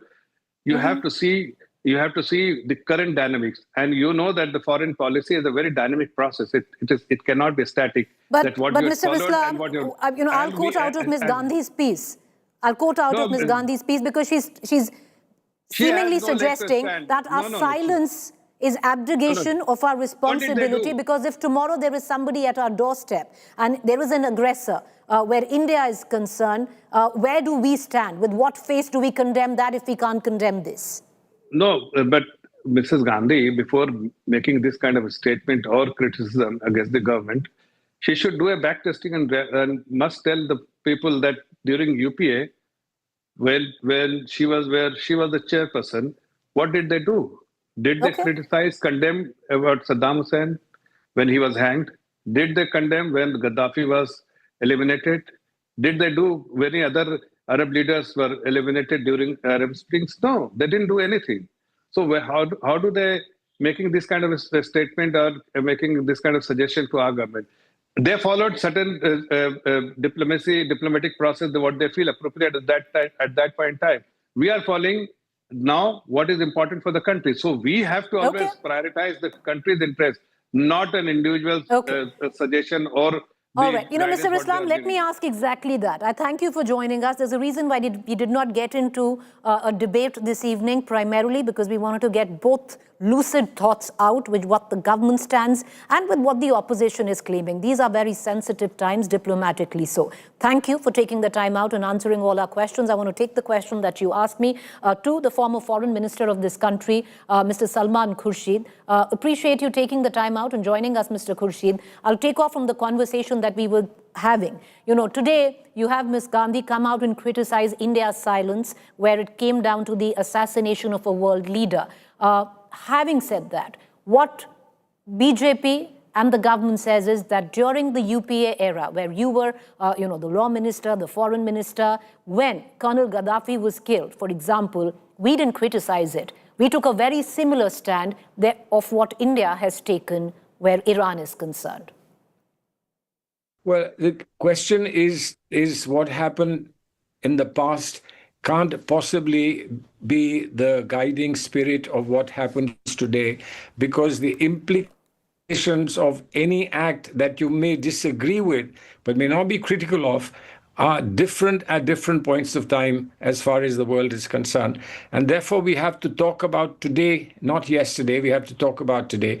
And also we have to talk about the special relationships that we have in the world today. And certainly we have a relationship with Israel, and we should preserve it. We have a relationship with the United States of America. It's on turbulent waters, but we should preserve it. We have a relationship with Russia. We should preserve it. We have a relationship with Europe. We must preserve it. But we also have a relationship with Iran, and we need to preserve it. Are we doing enough to preserve that relationship is the big question. All right, so, Mr. Khurshid, are we doing enough to, preserve that relationship, something that was elucidated in the opinion piece by Ms. Sonia Gandhi, who's actually come out and said that this is, in terms of staying silent, is not being neutral, but is abdication of what is our responsibility. Therefore, the parallels that are being drawn, Mr. Khurshid, of what the UPA and the manner of which it reacted, very similar to how India has reacted. Well, I certainly think that in recent history, there are few leaders who would speak with the clarity, compassion, and the creativity as she has, and that commitment is apparent in the words that she has used. But this is not today that something like this has happened with the foreign policy of our country. This has been going on for some time. When you make foreign policy into a transactional business, when you lose sense of propriety, you lose sense of values, morality, and consistency and a pattern in your foreign policy, inevitably you run into roadblocks. And this is a very, very, very severe roadblock that we will regret in times to come. Mr. Khurshid, these are also very different times where geopolitics is concerned. India needs to walk a very tightrope diplomatically. On one level, India has not openly condemned the assassination of Iran's supreme leader, but our external affairs minister has spoken with Iran as well, because we have friends on both sides. You have Iran, who is your friend, but you also have an ally in Israel and your friend America. No doubt, certainly no doubt that we have friends in Israel, we have friends in the United States of America, we have friends in Russia, China, we have friends in Iran, we have friends everywhere. But that's the point. That's the point. If you don't have the courage and you don't have the wisdom to be able to tell the truth to your friends, then what is friendship worth? Friendship is not about just following some track which you think will do good for you, etc. That's an important pragmatic concern in international relations and diplomacy. But that's not all. Indian diplomacy has always been value-laden. It's been important in terms of morality. And I think that that's gone completely. But it's not just morality. It's also our commitment to world order. It's our commitment to the United Nations and the Charter of the United Nations. Everything along the line remains completely overwhelmed. And I think that's a tragic moment for us. and our foreign policy. You know, these are tumultuous times where geopolitics is concerned, Mr. Khurshid. But for somebody who was the External Affairs Minister, I ask you this question. What do you reckon will be the repercussions of India not taking a clear stand on the assassination of Iran's supreme leader? See, the repercussions are difficult to predict because everything is in such a tumble wash today in the world. Nothing can be clearly predicted. We don't even know how much longer whatever is happening will go on. We don't even know the final fallout and to what extent this will cause the economic distress across the globe. But as far as we are concerned, we have started losing friends and we have started losing respect in the world on many, many issues. And I think that calls for very, very important and immediate repair. And that can only be possible if we once again return to the path of principle. Pragmatism, to an extent, may be fine, but pragmatism dominating principle completely destroys the special position India has always had in international relations. Okay, thank you, Mr. Khurshid, for taking the time out, joining us this evening and putting your parties and your point of view forward. Appreciate it. With that, I want to get into a quick break, but before that, news break coming in. The Russian nuke body has now raised alarms over the war's impact. Warning of threat to Bushehr nuke plant in Iran says strikes on Iran's nuclear facility are getting out of control. Russian nuke body CEO has suggested that the Bushehr nuclear power plant is under threat as explosions are nearby. Says there are more than 600 people at the nuclear power plant in Iran and there could be leakage. So, raising a red flag where Russia's nuke body is concerned. On that news break, I'm going to cut across into a quick commercial break. Do stay tuned. Back shortly.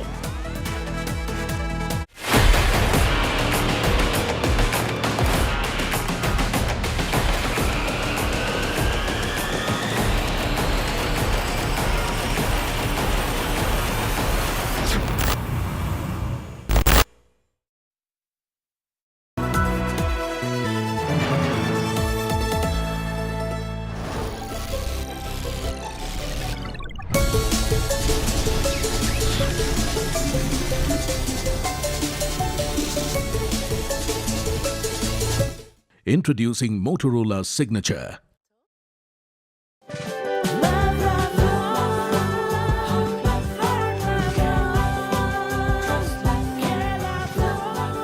True love is lifelong, isn't it?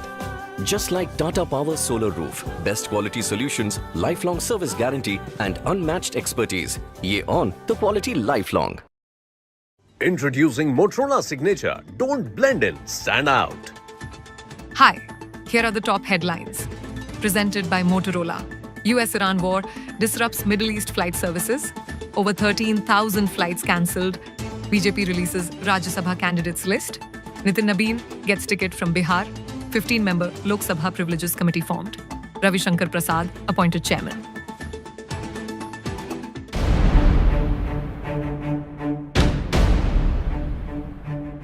Look, this was a protest against the government, but to me it was also a national disgrace that they chose to do it there, and it was clearly to grab eyeballs. What happened post that and how the Delhi police has reacted, it is, yes, an overreaction, but that's why we have the courts to establish whether there was an overreaction or not. What are they guilty of? What are they not? That's something the courts will clear out. So I don't agree with what the Delhi police did. Having said that, I do not agree with the manner of protest. You did it at an international summit, you did that intentionally. Okay.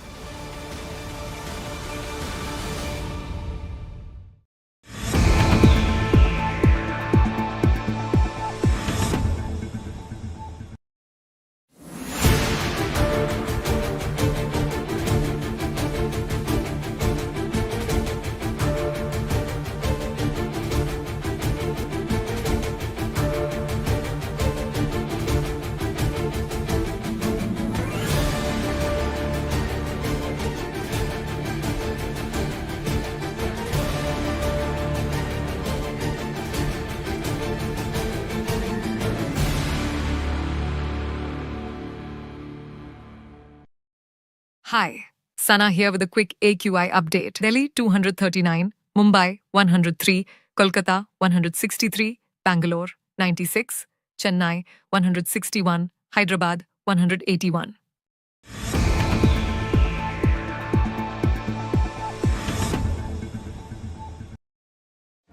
Make your media plan smarter with India Today Live TV on your connected devices. Amplify your brand with 100 million smart internet viewers. To advertise, mail us at sales@aajtak.com.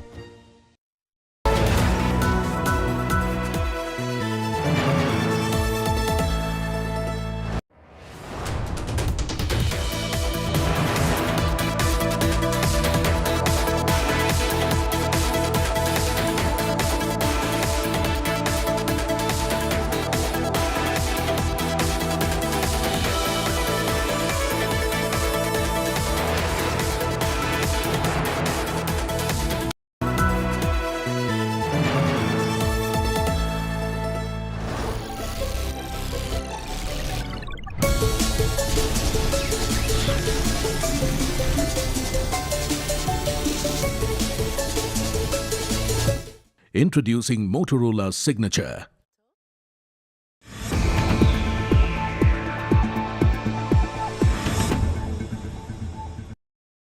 Over the past 36 hours, the United States and its partners have launched Operation Epic Fury, one of the largest, most complex, most overwhelming military offensives the world has ever seen. Nobody's seen anything like it. We have hit hundreds of targets in Iran, including Revolutionary Guard facilities, Iranian air defense systems. Just now it was announced that we knocked out 9 ships plus their naval building, all in a matter of literally minutes. Iran's formerly supreme leader, Ayatollah Khamenei, is dead. This wretched and vile man had the blood of hundreds and even thousands of Americans on his hands and was responsible for the slaughter of countless thousands of innocent people all across many countries. It is obvious that this assassination would make this confrontation more complicated and even more dangerous. It is absolutely unprecedented and a big violation of international law that a leader of another country is assassinated by foreign forces. So that would make this conflict or this war of aggression by Americans against us even more dangerous, more complicated, and would add perhaps new aspects to that.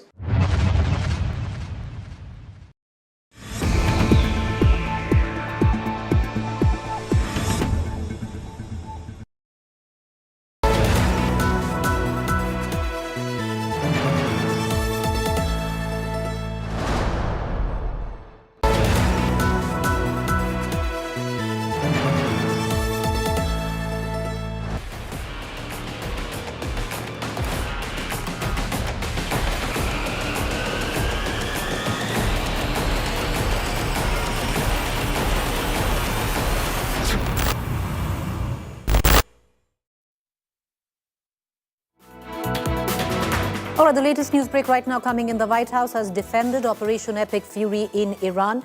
President Trump told Iran 74 times, well, that is the press release coming in from the White House, that President Trump told Iran 74 times that they cannot have nuclear weapons. He had been unequivocal and consistent for decades. Now, U.S. President J.D. Vance has said what President Trump Iran that they were committed to told Iran was that they were committed to getting on that brink of a nuclear weapon, and he decided to take action because he felt that was necessary in order to protect the nation's security. All right, we have the Vice President who has come out defending the action, a joint operation of Israel and America, where Iran is concerned, stating that President Trump felt and he knew that Iran was on the brink of a nuclear weapon, and he decided to take action because he felt that was necessary to protect the nation's security. All of this in context will need to be seen in context of the domestic politics in America as well, viewers, because President Trump, if you initiate war, have to go back to the Congress. He did not do so. So there is a fair amount of commentary on that as well. There is criticism coming in from the domestic politics of America as well. Having said that, even where natural allies of America were concerned, NATO countries, many of them today have stood against President Trump. Most of them, of course, have sided with Trump. What West Asia now remains as on edge as military tensions expand, triggering political shockwaves across Europe. This is how the world has been split. Take a look.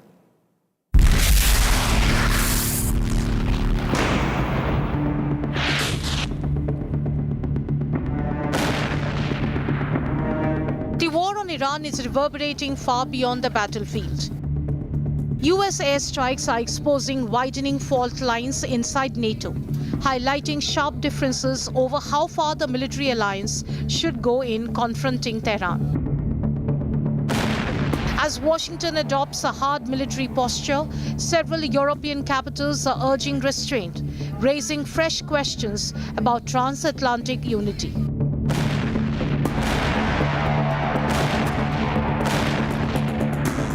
British Prime Minister Sir Keir Starmer has rejected calls for regime change, saying Britain's priority is safeguarding national interest.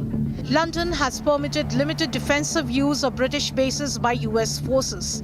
The signal is cautious support, not open-ended involvement. President Donald Trump accused Starmer of delaying base access. The British Prime Minister rejected that claim, saying decisions were taken in the United Kingdom's national interest. President Trump has expressed his disagreement with our decision not to get involved in the initial strikes. But it is my duty to judge what is in Britain's national interest. That is what I've done, and I stand by it. Spain has taken a firmer stance, refusing US access to its bases for operations linked to Iran. Madrid says European territory should not be used to escalate the conflict. Que se puede estar contra un régimen odioso. It is possible to be against a hateful regime. Spanish society as a whole is against the Iranian regime and at the same time be against an unjustified, dangerous military intervention that is outside international law.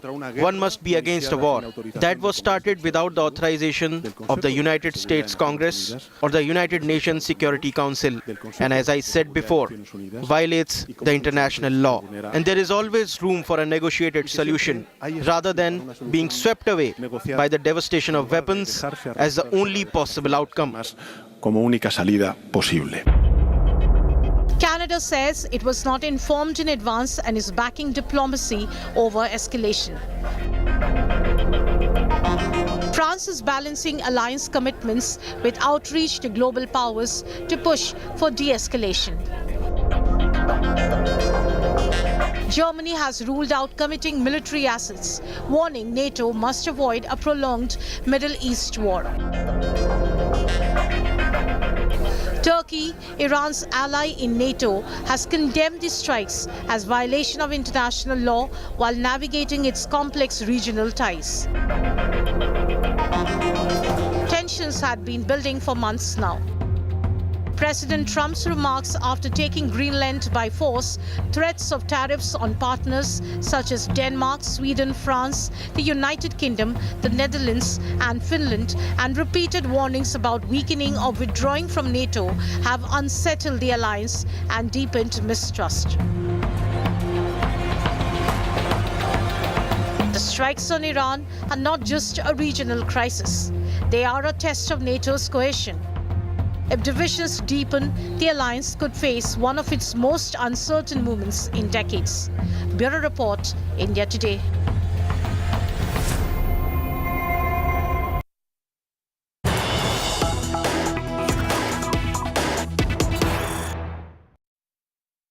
All right, the latest coming in, there's been a fresh wave of Israeli strikes on Iran. Reports suggest the area close to Iran's assembly of experts tasked to choose a leader in Tehran was hit.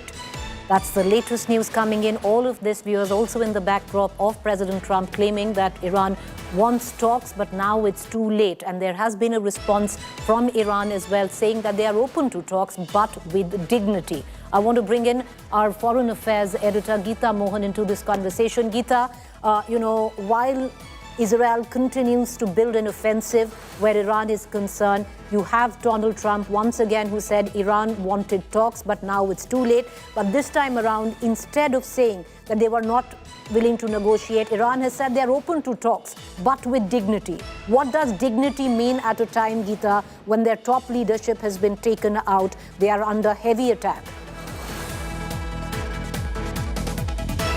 Okay, I'm going to try and connect to my colleague Geeta Mohan in just about a short while, but that's the latest news break that is coming in. Israel mounting a fresh line of offensive where Iran is concerned, and the area that they have chosen is where the Council of Ministers are congregating, the assembly point of that council that has been put together and chosen to pick a new leader. All of this morning as well, you had Israel building a strong offensive against Iran. Iran is being bombed constantly there. Possibly the reason why Iran has said that Iran is willing to speak, but with dignity. Having said that, where does dignity lie and what does dignity actually mean in circumstances such as this? Because they have lost their supreme leader. He's been assassinated despite of talks that were going on. The kind of pummeling that Iran has seen in the last couple of hours has been unprecedented. We're going to continue to get our viewers more, but let's cut across right now to our guest. Joining me, Professor David K. Johnston, Pulitzer-winning journalist and also the author of The Making of Trump. He's with us this evening. Appreciate, sir. Thank you, Professor, for taking the time out and joining us. What do you make of the most recent developments, especially in terms of how we've seen Iran's retaliation? President Trump has now gone on record the third time to say that Iran wants talks, but it's too late. Well, the most important story that's getting very little attention is that within 24 hours before the U.S. and Israel attacked, the Iranians offered Donald Trump a better deal than Barack Obama got in 2015 that included limits with inspection on refining uranium and allowing American oil companies into Iran. They gave him this tremendous deal so he could brag, I out-negotiated Barack Obama, and the response of the U.S. and Israel was to bomb Iran. Reasonably, the government in Tehran looks upon the U.S. as a country that is not trustworthy, that will lie to your face, and could probably appropriately describe the Trump administration as a group of savages. And this is the part that's gotten almost no attention in the news. The Iranians made this tremendous offer, and this comes not from the Iranians, but the Oman foreign minister, Badar, who was the emissary going between the Americans and the Iranians in Geneva. So now, since then, the Trump administration has tried to come up with multiple explanations. Why did we do this? Is it regime change? Is it fear of missiles that Iran doesn't have to attack the U.S.? Is it nuclear weapons? Well, wait a minute. Trump said that the capacity to make them had been obliterated months ago by the U.S. This is a bunch of amateurs in the White House in the United States, and they're following the lead of Netanyahu. Marco Rubio, the U.S. Secretary of State, said the reason the U.S. attacked when it did was because Israel was going to attack Iran, and it was anticipated Iran would respond by attacking American military bases and maybe other assets. And wow, Netanyahu is leading Donald Trump around with a ring in his nose, like he's a pet pig. I mean, this is an astonishing development, especially for an American president who says America first. Apparently, no, Israel first, America second. Professor, while, NATO allies, Europe, some of them completely against America, like Spain, like Norway, Denmark has also taken an anti-America stand in this war. and UK that has done a U-turn, but most of the NATO allies are standing by in somewhat gingerly fashion where President Trump is concerned. But back home, the domestic politics, there are midterm elections coming up. He did not go to the Congress before waging this war. MAGA supporters are angry. Do you see a sense of isolation building up where President Trump is concerned? Yeah, this may very well make his presidency ineffective going forward. The Republican leadership in Congress is still with Trump, at least in the open. But it is very significant that Donald Trump came into office and immediately began insulting our friends and allies, denigrating our closest friends and allies, especially Canada, Australia, and the United Kingdom. Australia is the most lapdog ally the U.S. has in the world. And all of them are being driven towards trade deals with China, contrary to Trump's promises. Keir Starmer, the United Kingdom's prime minister, issued a lengthy and very legalistic statements trying to say to Iran, look, we're just allowing the use of our bases for defensive measures. I don't think that's going to carry much weight with the Ayatollahs. This is not a legalistic issue to them in the terms Starmer put it. And NATO's Rutte, the head of NATO, has said, we're not going to join in this war in Iran. And by the way, let's not forget that the United States president had no legal authority to do this. Only the American Congress has the power to declare war.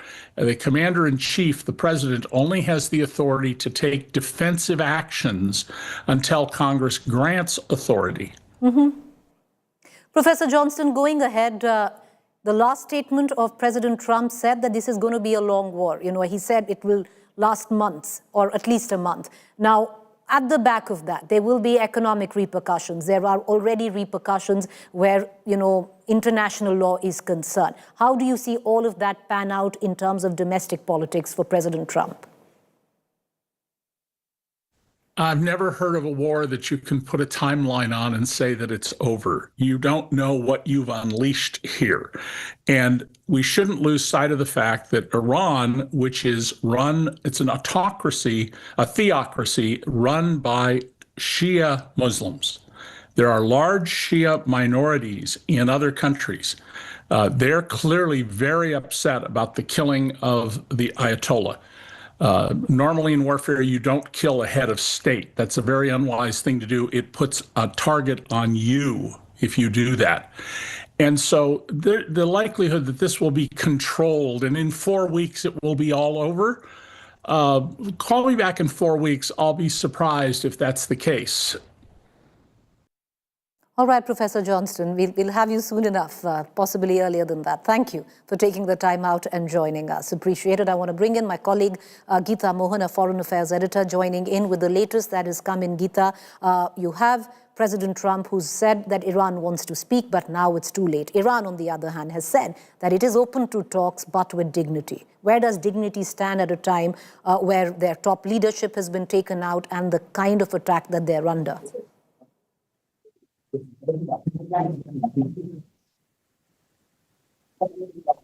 I'm sorry, Preeti, could you just repeat?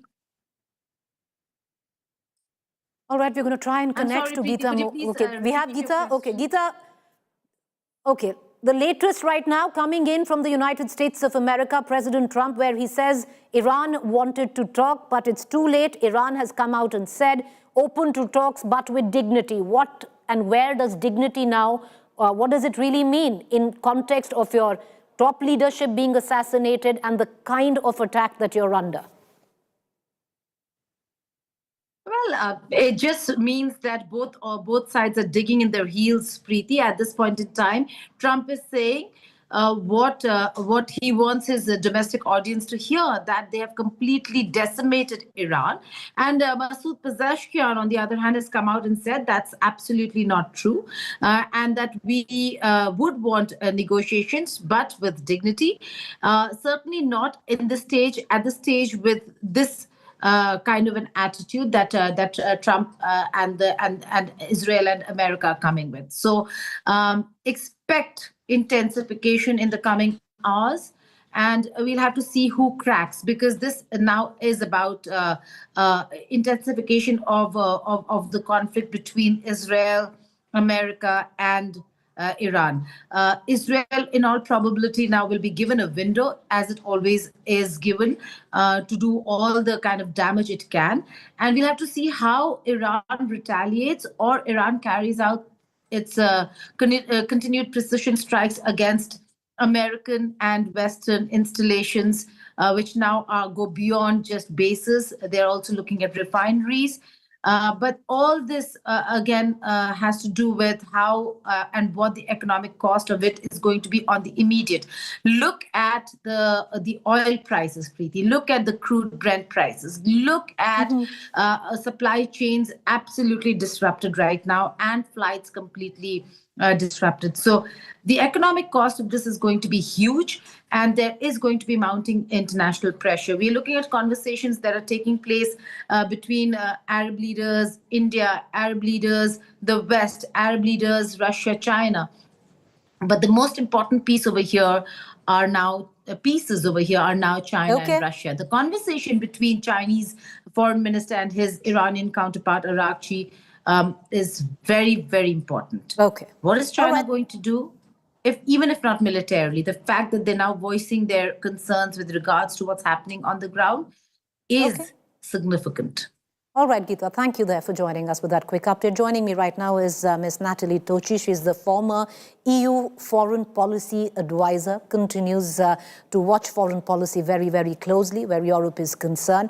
And today, the way we've seen NATO allies, a lot of European nations come out with their reactions. How do you read those developments, Ms. Tochi, especially the reactions coming in from NATO allies like Spain, United Kingdom, Norway and Denmark and Spain have taken a stand against the United States of America, the others gingerly supporting America?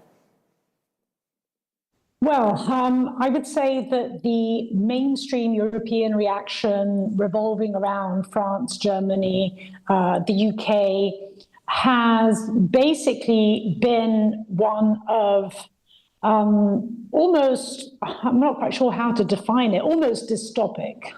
So if you were an alien and you landed in Europe on Saturday morning and you read the declarations of some of these leaders, there is no way that you could have actually figured out that the United States and Israel had attacked Iran.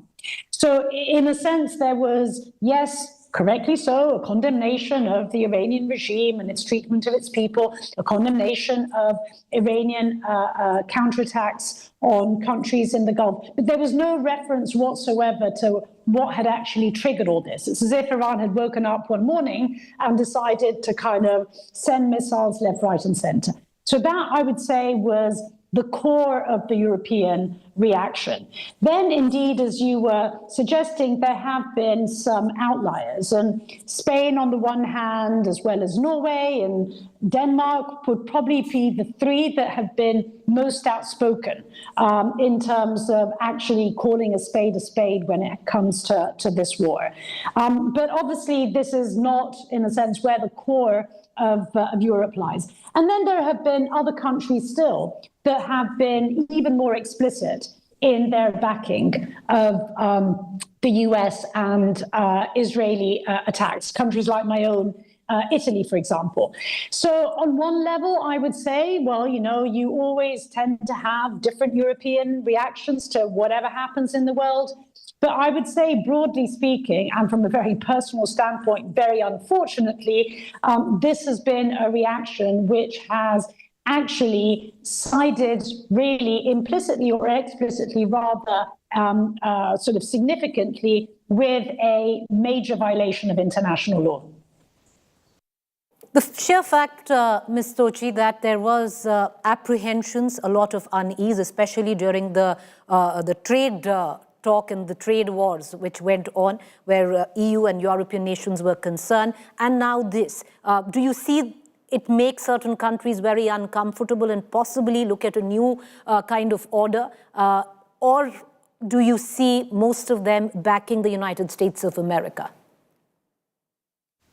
Well, no. So let me put it in these terms. I think the reason why there is an instinct to back the US on this front is probably twofold. And it has obviously very little, if nothing at all, to do with international law, because, as I said, we're talking about a completely illegal military attack on a sovereign country that did not at that point in time pose an imminent threat. I think this needs to be highlighted. So why is it that Europeans have tilted, as I said, with all the due differences, but have tilted towards the US? I would say two sets of reasons. One is that Europeans increasingly, or a core of European countries increasingly, looks at the world through the lens of the Ukraine war. And of course, as we know, Russia and Iran have had increasingly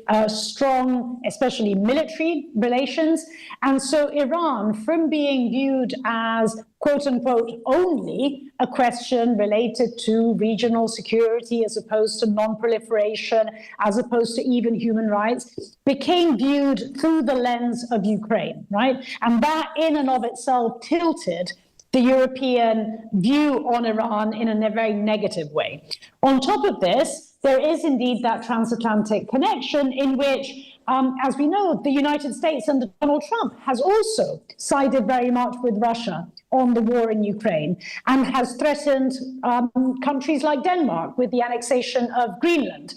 And so, in a sense, here we are, Europeans, how can I put it, trying to keep the US on side by not confronting the US on something like Iran, where deep down, because of what I just said about the Iran-Russia connection, they in any case are against the Iranian regime at all. So if you like, a rather, that core European position has, I think, in many respects been rather cynical, I would say, certainly not very values driven at all. And I think probably the most evident articulation of this has been when German Chancellor Friedrich Merz really rather explicitly said, international law is not actually the most useful frame to understand this conflict. Well, if not international law, then may I ask, then what?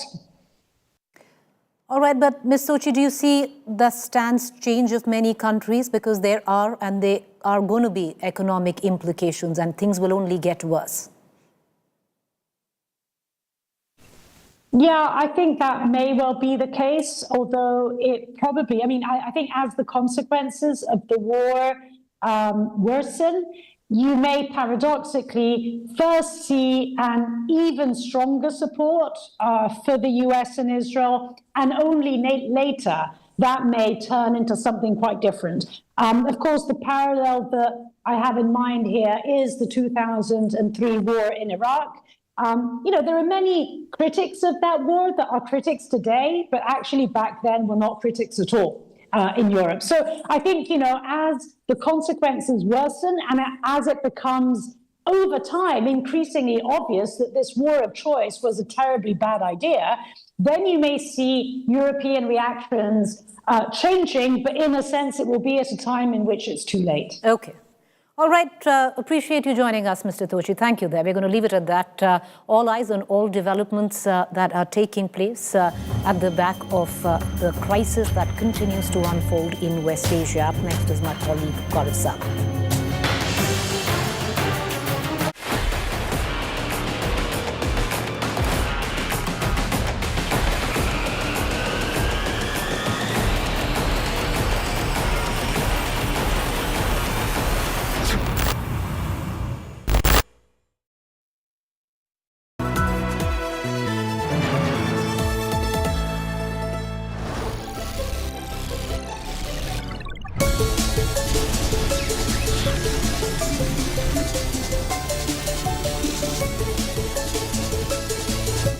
Introducing Motorola's signature.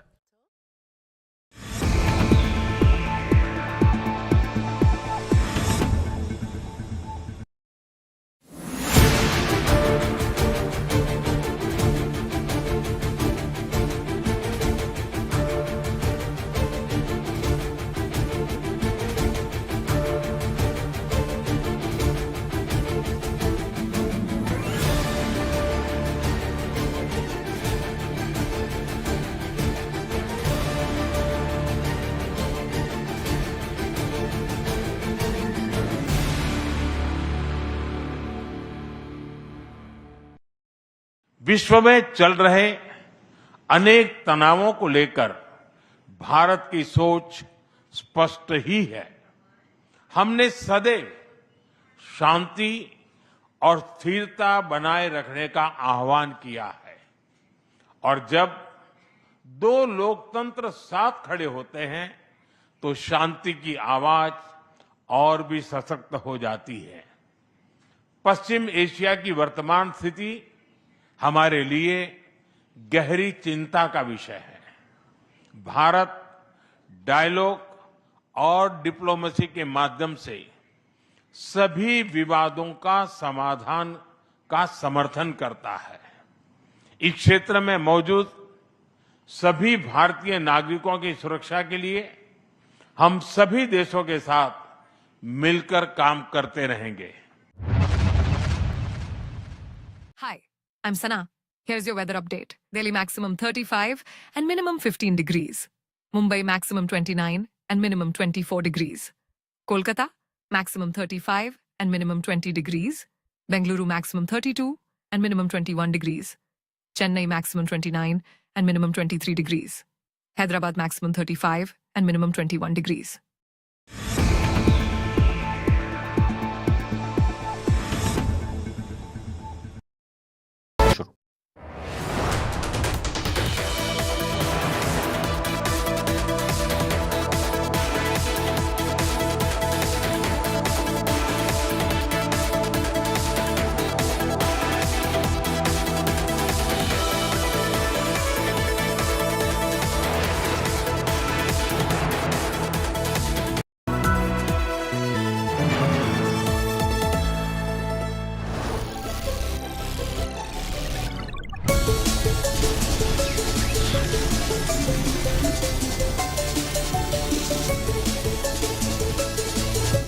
Introducing Motorola's signature.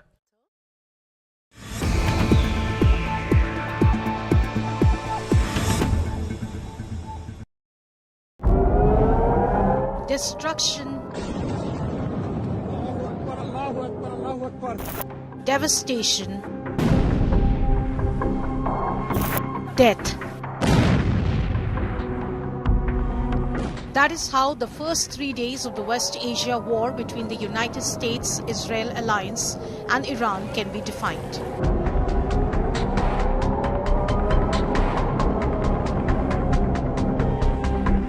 From military compounds to missile stockpiles, from naval docks to strategic air bases, relentless strikes and counter-strikes have set almost the entire Middle East ablaze. India today has mapped the key targets hit in the first 72 hours of this escalating conflict. Day 1 was sheer shock. Iran faced fury from every direction. Day 2 marked Iran's counteroffensive. And this time, even so-called friendly Arab nations were not spared. The Erbil air base in Erbil attacked. The Ali Al Salem air base in Kuwait City struck. Naval facilities in Bahrain targeted. The Al Udeid air base in Qatar attacked. Air assets in the United Arab Emirates hit. Not even Dubai was untouched. Palm Jumeirah, home to the global elite, came under attack. The Prince Sultan Air Base in Saudi Arabia struck. When Iran hit back, it hit hard. Day 3 was equally bloody. Oil tankers and commercial vessels in the Arabian Sea struck.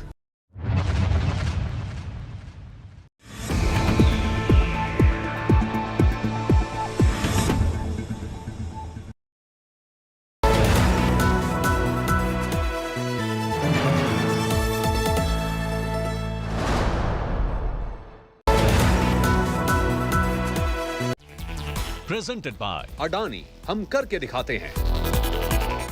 Co-presented by Century HDF Premium Plus. Powered by NSE, enabling a billion dreams. Co-powered by Bank of Maharashtra. Ek parivar, ek bank. Co-powered by Tata Motors. Commercial vehicles better always.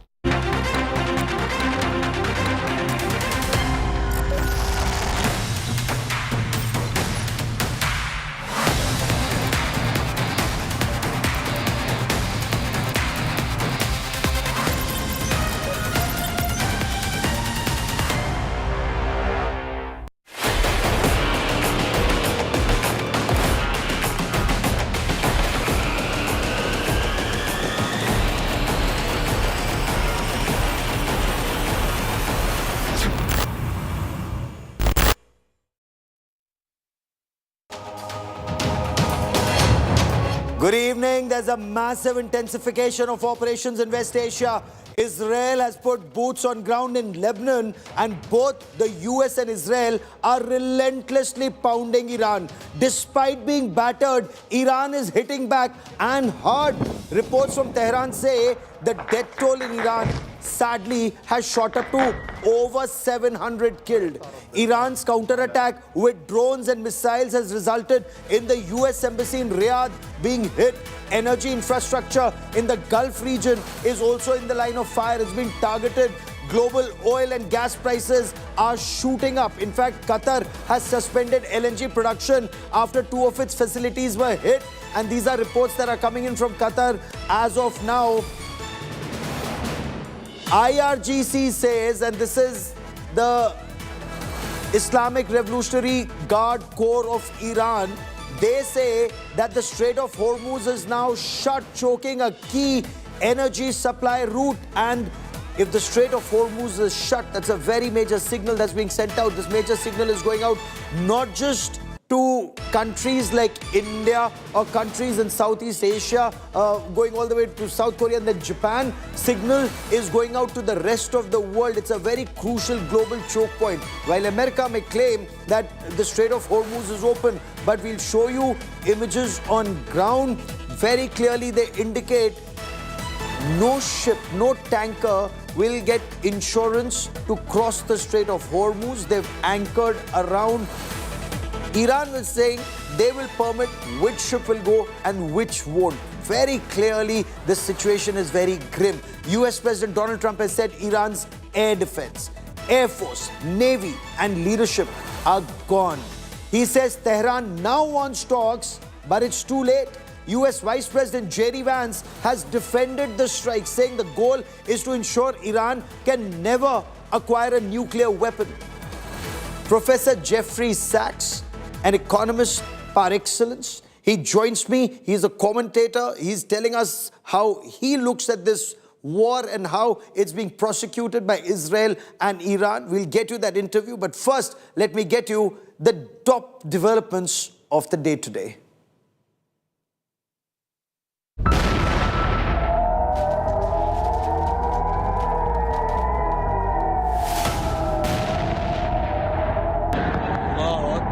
West Asia war continues to expand as it enters day 4. The firepower is intensifying. The casualties are mounting. Neither side is blinking. The US warns operations could last 4 to 5 weeks, even hinting at boots on the ground. We're already substantially ahead of our time projections, but whatever the time is, it's okay. Whatever it takes, we will always, and we have right from the beginning, we projected 4 to 5 weeks, but we have capability to go far longer than that. They're suffering a tremendous amount of damage. Honestly, again, I'm not going to give away the details of our tactical efforts, but the hardest hits are yet to come from the U.S. military. The next phase will be even more punishing on Iran than it is right now. President Donald Trump outlines 4 objectives. President Trump says the Iran war is justified to stop Iran's pursuit of nuclear weapons, protect U.S. forces and the homeland, ensure the free flow of oil through the Strait of Hormuz, and defend allies like Israel has outlined in his letter to the Congress. According to Iran's Red Crescent Society, 787 are dead, 1,039 attacks recorded, and 504 sites hit. Israel claims direct strikes on Iran's command center in Tehran, even as US forces are targeting Revolutionary Guard-linked facilities. Iran says the war is in the attackers' hands. Tehran insists it did not start this conflict, as it continues to strike US bases. We don't seek to regionalize the war. It will become regional simply because US bases and facilities are spread across our region. When the United States attacked us, whether by fighter jets or by ships it deploys, they have access to our territory to strike with all kinds of missiles and aircraft. We cannot reach their territory, but we can reach their bases. I think those bases are legitimate targets. US diplomatic missions across the region are under pressure. The embassy in Riyadh reportedly bombed. Jordan vacated. Kuwait and Bahrain shut. Baghdad entry closed. While consulates in Peshawar and Karachi faces mob attacks. The UAE has intercepted 645 drones and 169 missiles from Iran. Kuwait, 283 drones, 97 missiles. Qatar, 17 drones, 72 missiles. Bahrain, 59 drones, 70 missiles. Israel is now fighting on two fronts, intensifying strikes on Hezbollah in southern Lebanon, even as the Iran conflict rages. Evacuation orders have been issued for more than 24 Lebanese towns, with Beirut under fresh bombardment. Lebanese media report at least 31 killed and 149 injured in these attacks. The US strategy: overwhelm and degrade. Iran's strategy: absorb and retaliate. As both sides dig in, the world is on the edge. Bureau Report, India Today.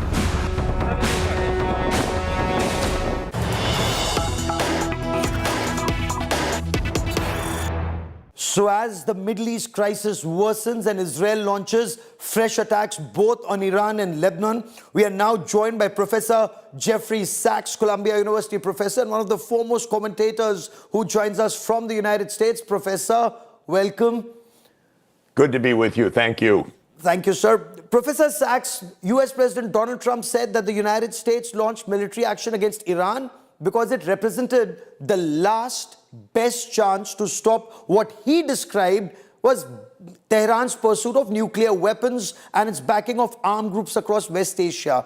In your view, sir, was there really an imminent threat to the US that warranted such military action, threat to the US or Israel? Of course not. This is a premeditated strike that has its roots 30 years of Israeli pressure. This was nothing about an imminent threat. This was in the middle of negotiations that were proceeding to reestablish an agreement that the United States had ripped up in 2018 regarding Iran's nuclear program. Everything that is being said is a lie. Not surprisingly, the United States government lies for a living. But there was no imminent threat whatsoever. Iran was under a decree of its supreme leader that Israel and the United States murdered that prevented a nuclear weapon in any event on religious grounds. But more than that, Iran did not want a nuclear weapon. It had agreed in 2015 to the Joint Comprehensive Plan of Action to put Iran under strict UN supervision. Iran abided by the agreement. The United States and Israel destroyed the agreement. This is a plan for US control over the Middle East and for Israeli hegemony militarily in the Middle East. It's nothing other than that. That's a very big statement you're making, sir, that US planned this, Israel planned this, and it's for hegemony in West Asia. Because President Trump has indicated that the US has virtually unlimited supply of weapons to fight wars forever and successfully. Does this indicate that this conflict is not, as is being said, perhaps to last for another 4 weeks or 5 weeks and could be a prolonged regional war? This is a very dangerous situation that could become World War III. Yesterday, Netanyahu, who is another psychopath in my view, I have to say it very clearly because people need to understand what is happening, said that this is the culmination of 40 years' dream of his. That's what I've been saying for years, that Israel is prodding the United States into open war because Israel wants hegemony in the Middle East. The United States wants global hegemony. So that's what the partnership is about. The idea that the United States can sustain this forever is also a fantasy. Everybody is saying whatever they want to say, but Donald Trump, unfortunately, is a deep and chronic liar and very dangerous because the combination of Trump and Netanyahu have set the fuse for World War III. This is disgusting, premeditated, dangerous for everybody, dangerous for India, dangerous for the world. I'll come to India in just a moment and what it means for energy security of India, Southeast Asia, and this part of the world. But in the United States, sir, is there a disconnect on the aims and objectives of this war between, let's say, the White House, the State Department, and the Pentagon, given the comments of President Trump, Secretary Marco Rubio, and Secretary of War Pete Hegseth? There's not a deep disconnect among those groups. They are in confusion because they lie and they don't have their narrative straight. But the disconnect is between our military security state, which runs the United States, and the American people. That's the disconnect. There is overwhelming opposition in the United States by the people to this action. Roughly 3/4 of the American people are against it. 1/4 are for it. They don't have a story because they're lying all the time. Even Marco Rubio said yesterday, well, we had to act because Israel was acting and we knew there would be retaliation. Yes. This is so bizarre, what they say. When you have gangsters that are making things up, they cannot coordinate their stories properly. But basically, this is a long, premeditated war. It took a lot to get all of this military power into the region. So this is not something that just happens in a day or two. This is long planned. And as Netanyahu said, this is his dream for 40 years. And Yes. I've watched it close up. Israel has been trying to provoke this war for decades. And is there an apprehension, Professor Sachs, this could actually go the Afghanistan way or the Iraq way, and then America will have to put boots on ground and decades of deployment, unless, in your view, is that the ultimate goal, to remain in that region, to have boots on ground in the region? I don't think the American society will accept boots on the ground. I don't believe it, because Donald Trump is a deeply unpopular person who came into office promising exactly the opposite. The American people see through these lies. This is a war of choice chosen by Trump and Netanyahu. The Americans do not want boots on the ground, and I don't think it will happen, frankly. So what will happen depends on this underlying military situation. Does the U.S. And Israel have the interceptors to, do they have the interceptors to protect the region? Will Iran run out first? Will the bombing by the United States and Israel on Iran stop Iran's retaliation? These are military questions in the next weeks that will determine the situation. Boots on the ground, Trump will not do that except if there is martial law in the United States, and I don't think that that is going to happen. Okay, because Professor Sachs, Iran's Foreign Minister Syed Abbas Araghchi, he said a nuclear agreement was close. Iran's accusing President Trump of sabotaging diplomacy by launching attacks during negotiations or preparing for attacks during negotiations, and Oman has voiced similar views. Does that, in your view, sir, take away from the credibility of the United States, not just in West Asia, but across the world? I hope that people in India have learned that you cannot negotiate with the United States. They have no principles right now. They cheat. They do what they want. This is ruled by the executive without any legislative control. Trump operates on a basis of retribution or punishment. He did that with India. He's doing that here. This is the second time within 1 year that the United States said it was negotiating, and then in the midst of negotiations bombed the counterpart. It also killed the counterparts of Hamas when it was negotiating with Hamas. This is actually a tactic, a very transparent one. Enter negotiations with us, then we will kill you. This is not even contested. You just have to follow the news day to day. I have to admit, I said publicly with the Iranians and everybody else, you cannot negotiate with these people. They are not interested in negotiations. This is not about the nuclear agreement. That's why Trump ripped up the agreement in 2018. This is about hegemony. Now, if people want to accept United States hegemony, that's one thing. If they want not to have a hegemon, then it's a different story. So do you want Israel running the Middle East? Do you want the United States running the world? Do you want the United States to be the British Empire of the 21st century? Or should countries be sovereign and living under the UN Charter? That's the fundamental question that is at stake right now. And that is something that we must discuss in greater detail if you have time, because the manner in which the president of Venezuela, President Maduro, was abducted on day one, and another day you see the supreme leader of Iran being decapitated or assassinated, as Iran puts it. What does this say about rules-based order or the lack of it in the world? Today it's these countries, tomorrow it could be any country in the world. The only rules-based order we have is the United Nations Charter. We can decide to live with it or not live with it.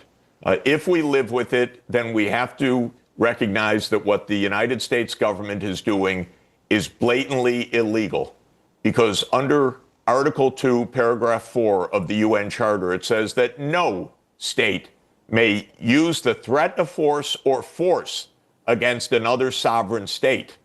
This is very straightforward. That's the principle on which the entire rules-based order is found.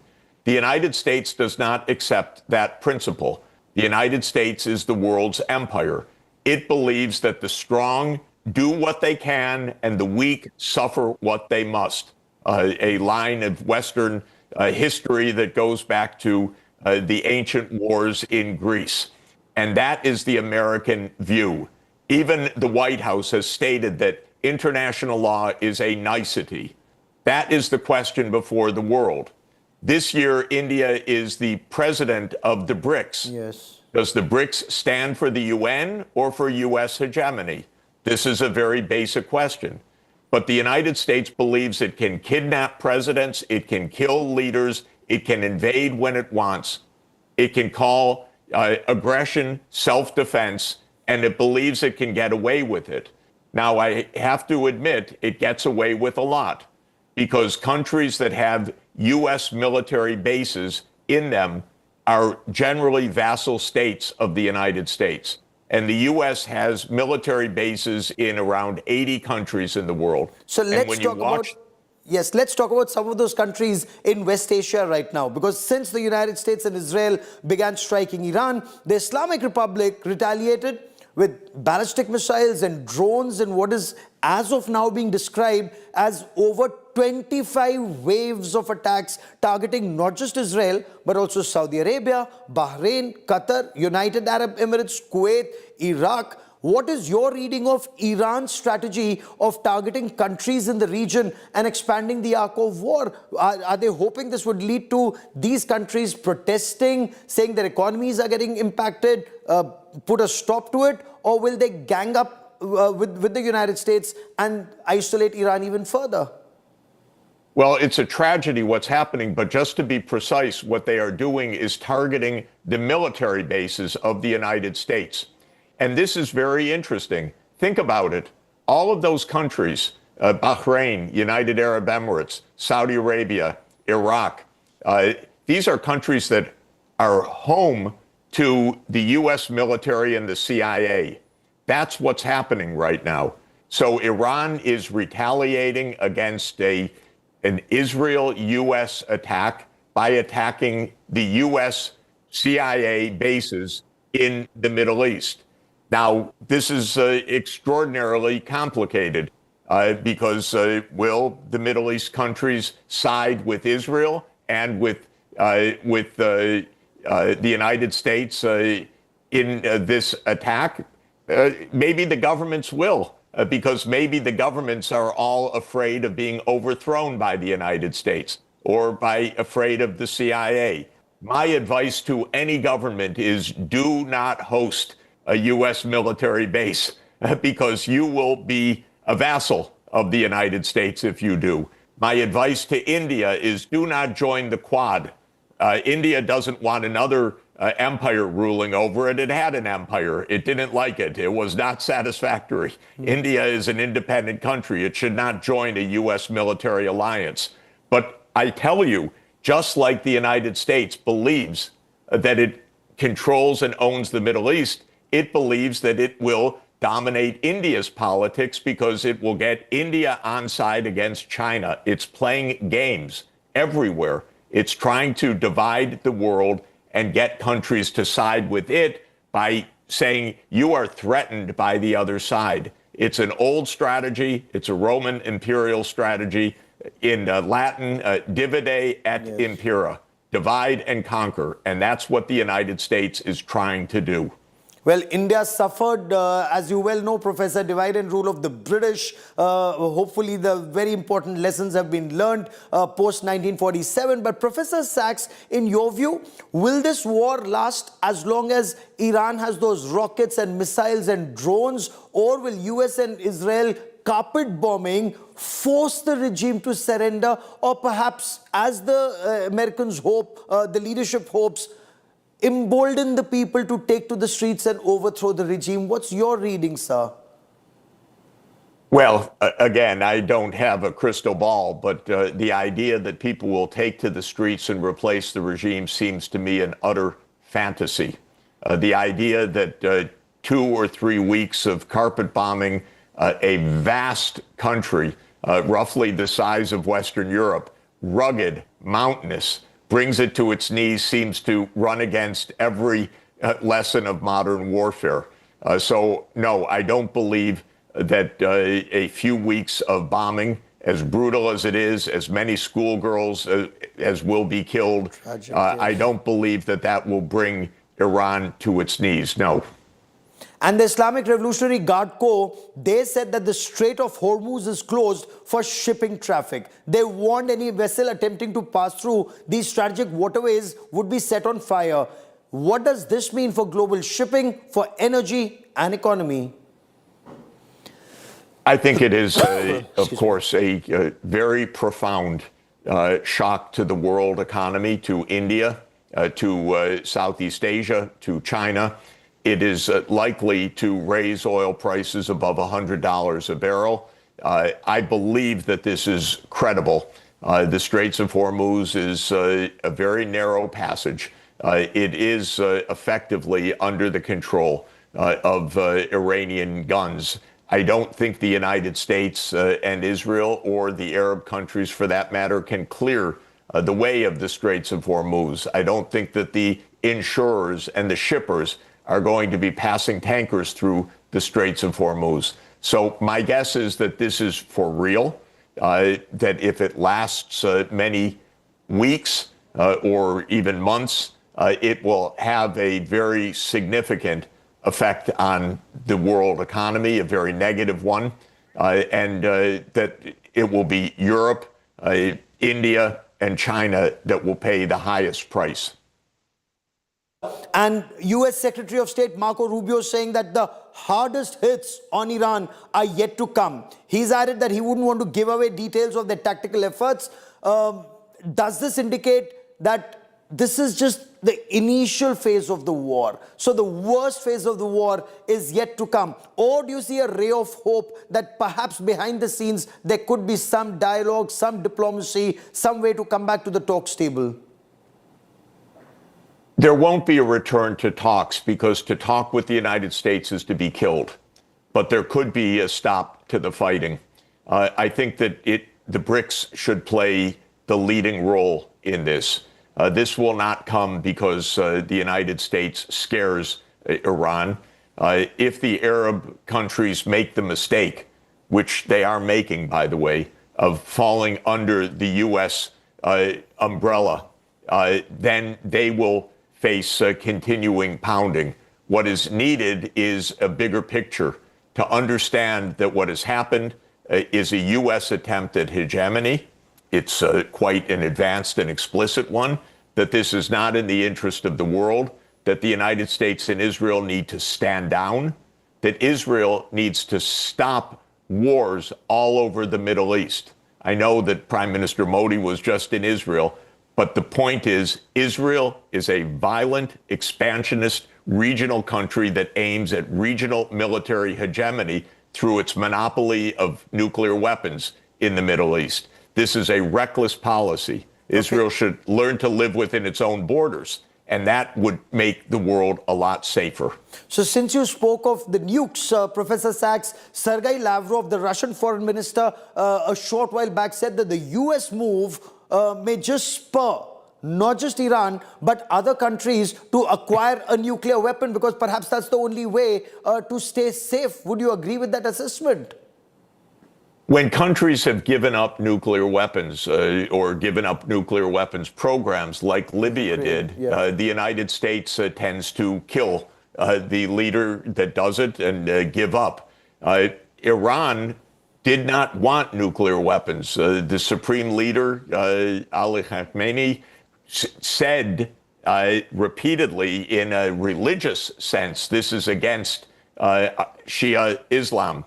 The United States just killed the religious leader that for decades held back Iran from developing nuclear weapons. We don't know what this means, but it's odd to kill the religious leader that is the one that is restraining the development of nuclear weapons. But that is the twisted approach of the United States and Israel.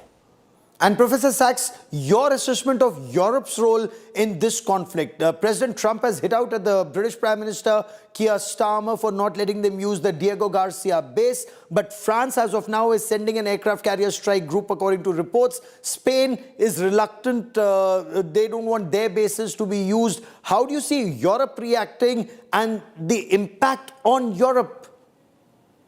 The impact on Europe is very negative. Europe just keeps getting pummeled. Everything that happens is adverse to Europe, whether in Ukraine, whether the U.S. threats against Greenland, now this war in the Middle East. Europe is very poorly led. Why is that? Because Europe essentially is a vassal region of the United States. It's almost entirely occupied by the U.S. military and CIA, and governments in Europe do not have any ability, it seems, to speak truthfully. So they have all come out, except for Spain, in favor of the U.S. attacks, which have opened up this new war. But that's because of how vulnerable they actually are, how much of a vassal they consider themselves to be. They do not speak for their own interest, and that's why European interests are never represented. France is a little bit different. France is a a former and still wannabe imperial power. So France still envisions itself as having an imperial role in the Middle East, notably in Lebanon. This is not what the French people want. This is not what Europe wants. Interestingly, people all over the world want peace, but the leaders in the United States and Israel and in Europe want war. It makes these leaders deeply unpopular. 6 body bags so far, and God forbid there should be more. I hope not. 3 aircraft lost, fears of escalation. In your view, sir, Americans, will they favor Trump? Should there be a prolonged war? Will that make President Trump even more unpopular post challenges in midterm? I personally would be shocked if Trump found support in the United States for what he has done. At the beginning of this, 75% of the Americans were against it. If this is prolonged, Trump's approval ratings, in my view, will plummet further. He was at 37% approval, 60% disapproval when the war started. He's not a popular man. Now, the U.S. government has not even been able to tell the same lie about why this war started. As you noted, the White House, the Pentagon, and the State Department are all strategically together, but tactically, they don't even know how to tell the same story. This is not reassuring to the American people. Indeed, it isn't. But what would this mean? Should there be a prolonged war for places like Dubai, for places like Abu Dhabi, or for Saudi Arabia? Because Dubai, Abu Dhabi, they pride themselves in being as an oasis of peace, a place for investment, people to holiday. But with anti-missile defense shields getting activated, there is unhappiness, if not panic. Yes, this already has done grave damage to the United Arab Emirates. It's not something quickly to repair. How can this be the safe haven if it is so easily attacked? These are luxury hotels that have been hit by drones as well as military bases. But this was the place supposedly to come park your money, to be safe, to be on holiday. The airport was hit. I think that this is an extraordinary miscalculation by the United Arab Emirates, by the way, because it had sided with Israel and in the Abraham Accord, something I found rather shocking under the circumstances of Israel committing genocide in Gaza. But it made that calculation. Now it's hoping that this war will succeed on its behalf, and this reputational damage will quickly be removed. But it's a very, very big blow to a region that says we are the safe haven. It's not a safe haven. This is an old adage of Henry Kissinger that to be an enemy of the United States is dangerous, but to be a friend is fatal. And this is what the Arab countries are learning right now. Oh, absolutely. But before I let you go, sir, if President Trump says that his aim is to ensure that a radical Islamist state does not have a nuclear weapon, and he means Iran, he's friends with Pakistan, which again is a radical Islamist state and has a nuclear weapon. So it doesn't seem to add up, Trump's policies. There's no principle. There's no consistency. There's no honesty day to day. There's no underlying logic except the American view of power. It wants power everywhere. It thinks that it controls India because it thinks that in the Quad, it can convince India, you side with us because China's your enemy. This is the old trick. This is what the United States tries to do in every region. But the United States does not operate on principle, I'm sorry to say. That's why the world is so dangerous and aflame right now. We have the principles. It's called the UN Charter. The BRICS should defend the UN Charter. Do you see an off-ramp anywhere in this? Do you see this conflict escalate in the days and weeks ahead? What is a way that a solution may be found? Any glimmer of hope? The glimmer of hope is the United States says, this does not work. This makes no sense. we go home. The fighting will stop. So no glimmer of hope. But No, I didn't say that. I said that the United States could be intelligent. You could say that's no glimmer of hope, but there are intelligent people in the United States. They're just not sitting in the White House right now. I will let that be the last word on this part of the show. Professor Jeffrey Sachs, as always, it's such a treat to hear you, to talk to you, and hope to have you back on the show once again and soon. Wonderful. Thank you very much.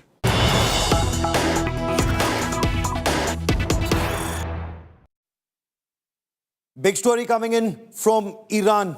Israel has issued a warning, an urgent evacuation warning for civilians in Iran living in and around the industrial zone in Tehran to vacate their homes, to vacate that area. That area will be targeted. So all these localities around the airport, the Paim airport, Israel intends to carry out intense operations in the next few hours. Those living in zones around this have been told to leave their homes and move to safer areas.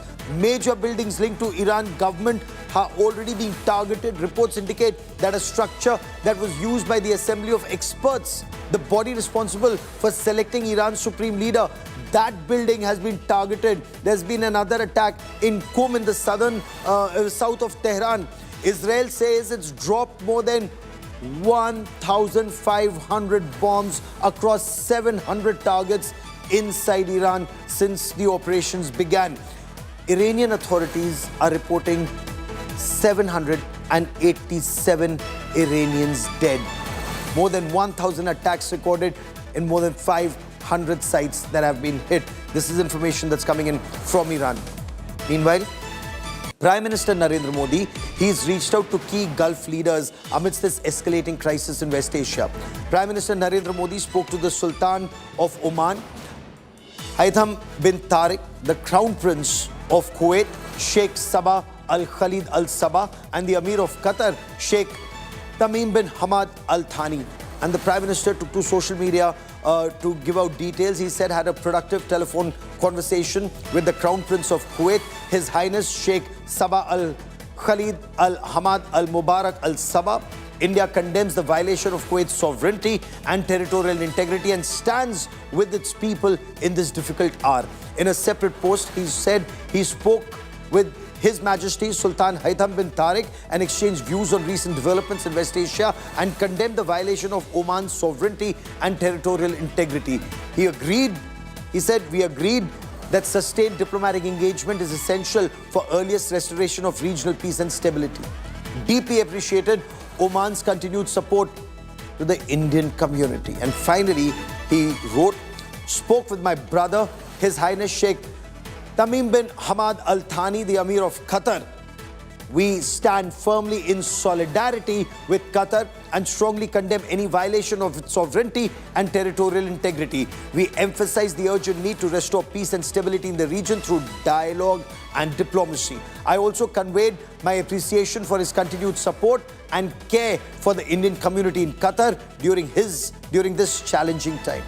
Now, even as Prime Minister Narendra Modi speaks to key Gulf leaders and pushes for dialogue, diplomacy and de-escalation, the impact of the West Asia conflict is already being felt on ground and in the skies. Amidst this aviation disruption, the first Air India flight carrying stranded passengers from Dubai landed in Delhi. There's another wide-bodied aircraft that's now being sent out to bring in more stranded passengers as we're getting you in that breaking report.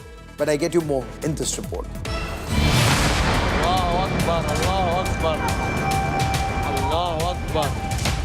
The US and Israel conflict with Iran has created a hole in the sky. Hundreds of flights cancelled. Thousands of tourists stranded. The world's busiest airports bear a deserted look. It is considered one of the worst aviation disasters since the COVID pandemic. After the reports of explosions and drone strikes in Riyadh, several West Asia-bound flights made U-turn, mid-air and returned to India. In a bid to resume services, airlines are rerouting flights and avoiding conflict zones as safety concerns mounts.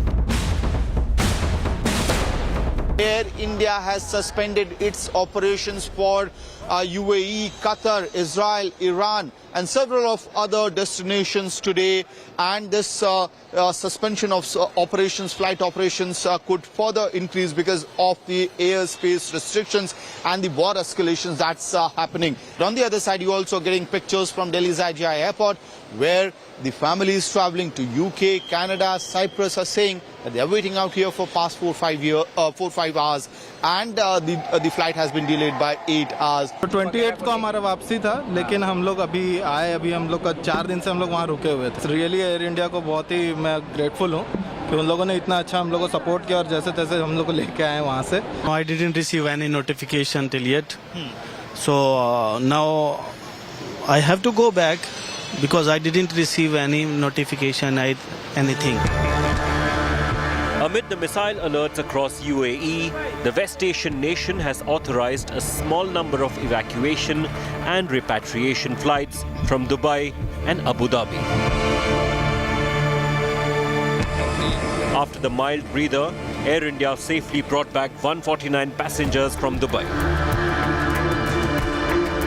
Meanwhile, Indigo is operating 10 special relief flights from Saudi Arabia to India. As India is intensifying rescue operations, stranded tourists in Bahrain have urged government for help.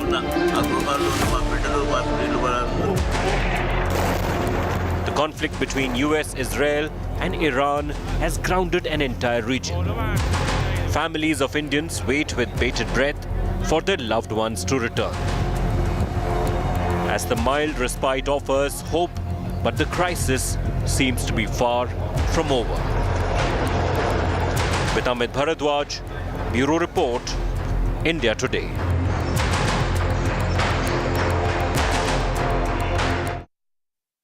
The crisis sadly seems to be escalating, and how the Strait of Hormuz, it's one of the key energy supply lines, it's a choke point, and that's now being choked.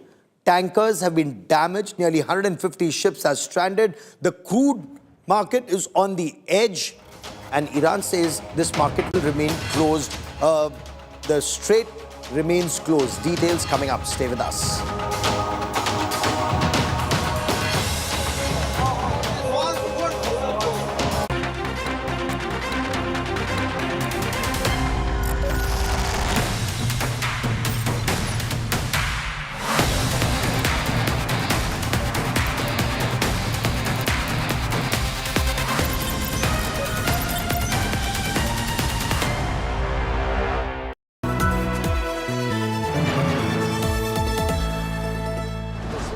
With Century HDF Premium Plus.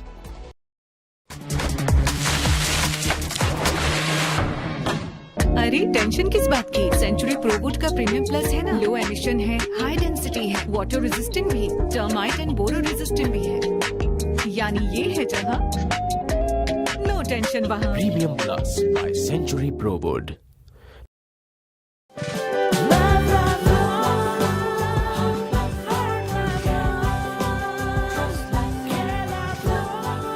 True love is lifelong, isn't it? Just like Tata Power Solar Roof, best quality solutions, lifelong service guarantee and unmatched expertise. Ye on the quality lifelong.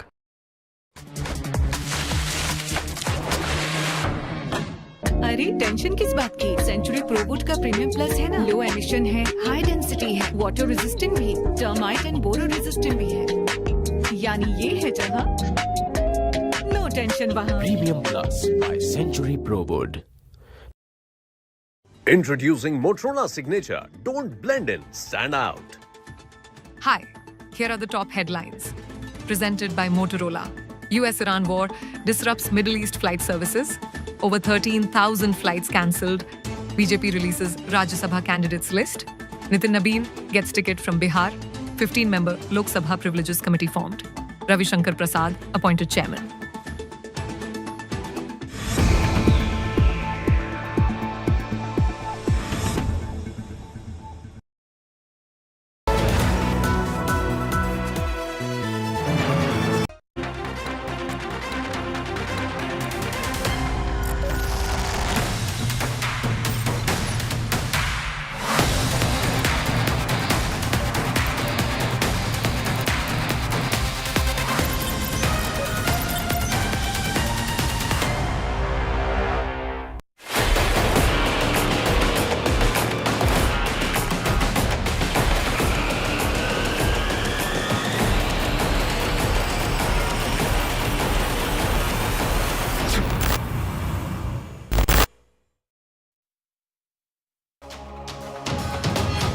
Welcome back. The impact of this war is being felt on land, in air, and even the sea. This war has now spilled into one of the world's most critical energy lifelines, and that is the Strait of Hormuz.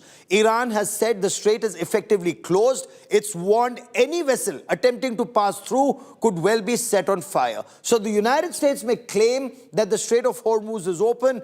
IRGC says, try it. The ships may be set on fire. Shipping through this very narrow waterway, which carries nearly 1/5 of the world's oil and massive volumes of gas, that's choking dramatically and slowly. At least 5 tankers have been damaged so far. 2 sailors have been killed. 150 ships are stranded near the passage between Iran and Oman. Very few alternative routes available. Global oil prices are already surging. Energy markets remain on the edge. Our Business Bureau gets you this report.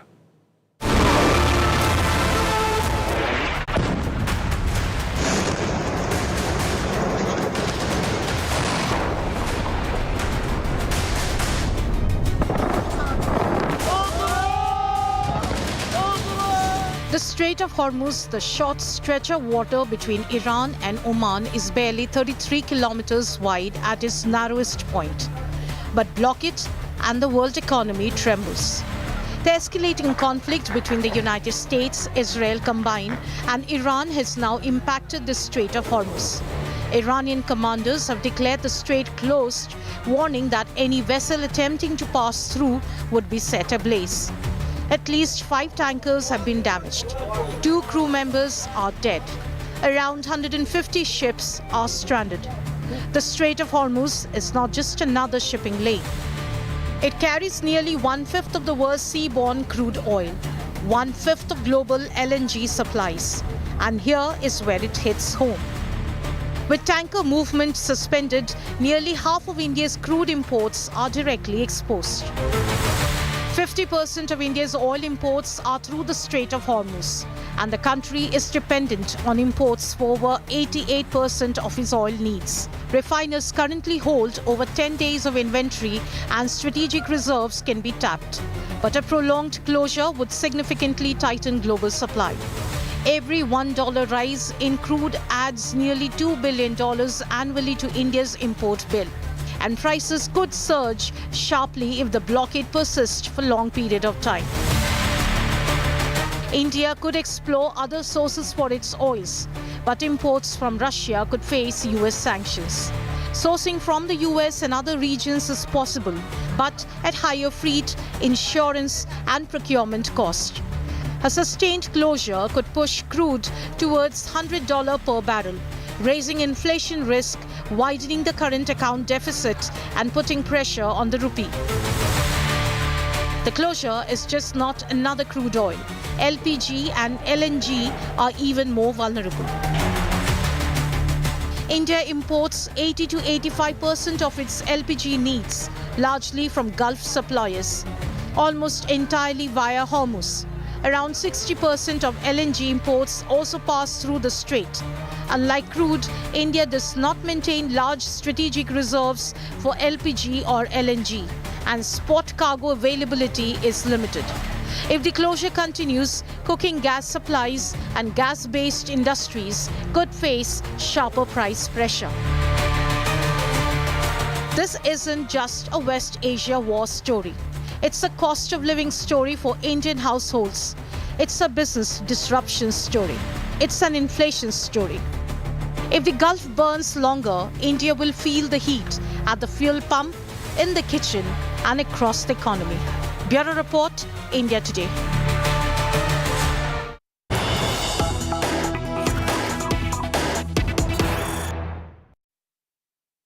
Breaking news coming in. US President Donald Trump has made a big claim amidst the escalating tensions. US officials say President Trump is ready to support armed Iranian groups to overthrow the regime in Tehran. Earlier, President Trump had said that Iran's air defense, air force, navy, and leadership, they were all gone.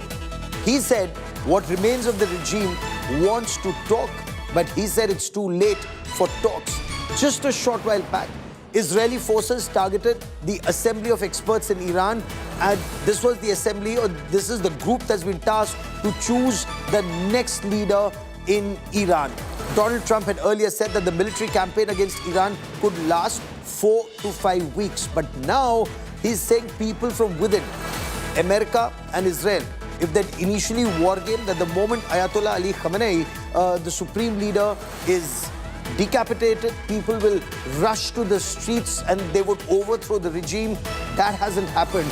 Now, American officials are saying President Trump is open to the idea of helping armed resistance groups inside Iran to bring about a change. And there are several groups that have been asking for change. There is a proposal or a plan that's been in the works, or at least it's been talked about, to split Iran into 4 parts. Is that what Washington DC is moving in the direction of?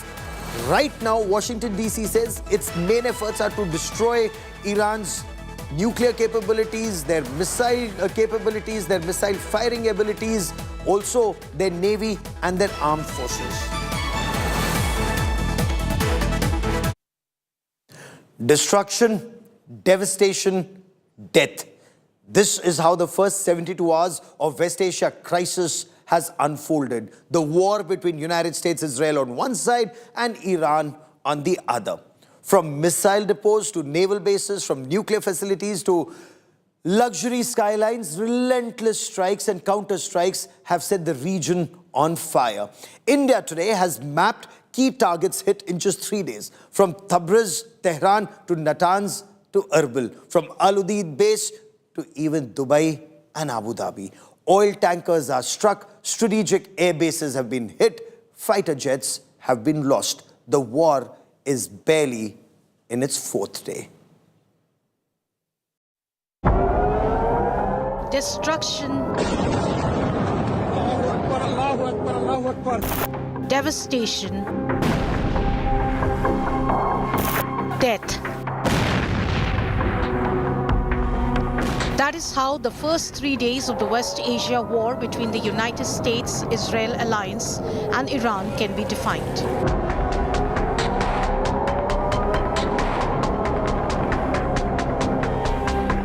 From military compounds to missile stockpiles, from naval docks to strategic air bases, relentless strikes and counter-strikes have set almost the entire Middle East ablaze. India today has mapped the key targets hit in the first 72 hours of this escalating conflict. Day 1 was sheer shock. Iran faced fury from every direction. A missile storage facility in Tabriz hit. An Iranian army compound in Tehran struck. Military barracks in Kermanshah destroyed.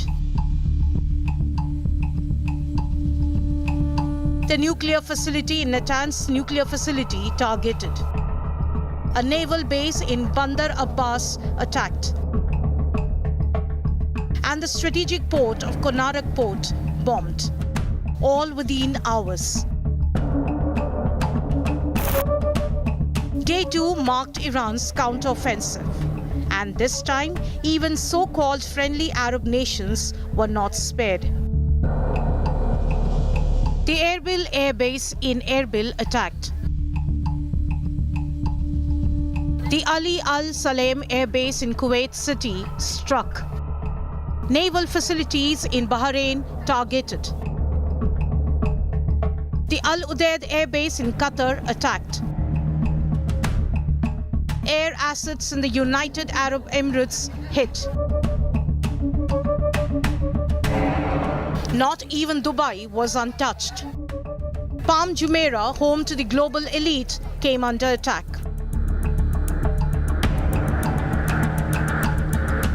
The Prince Sultan air base in Saudi Arabia struck. When Iran hit back, it hit hard. Day 3 was equally bloody. Oil tankers and commercial vessels in the Arabian Sea struck.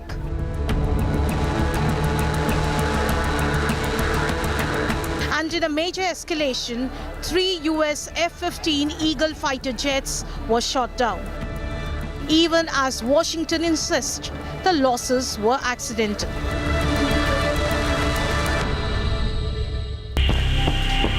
In just 72 hours, the region has witnessed scenes once thought unthinkable.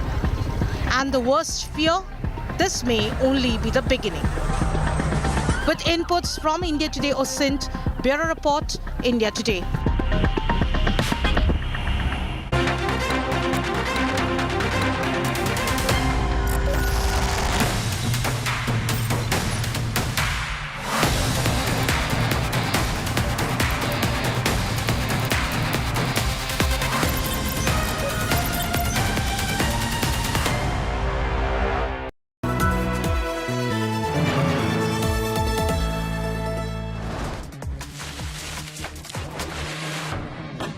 अरे tension किस बात की? Century प्रोबूट का premium plus है ना, low emission है, high density है, water resistant भी, टर्माइट एंड बोरो रेजिस्टेंट भी है। यानी ये है जहां नो टेंशन वहां। Premium plus by Century प्रोबूट।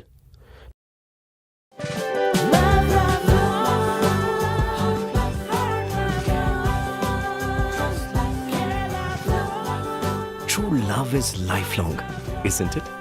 Just like Tata Power's solar roof, best quality solutions, lifelong service guarantee and unmatched expertise. Ye on the quality lifelong.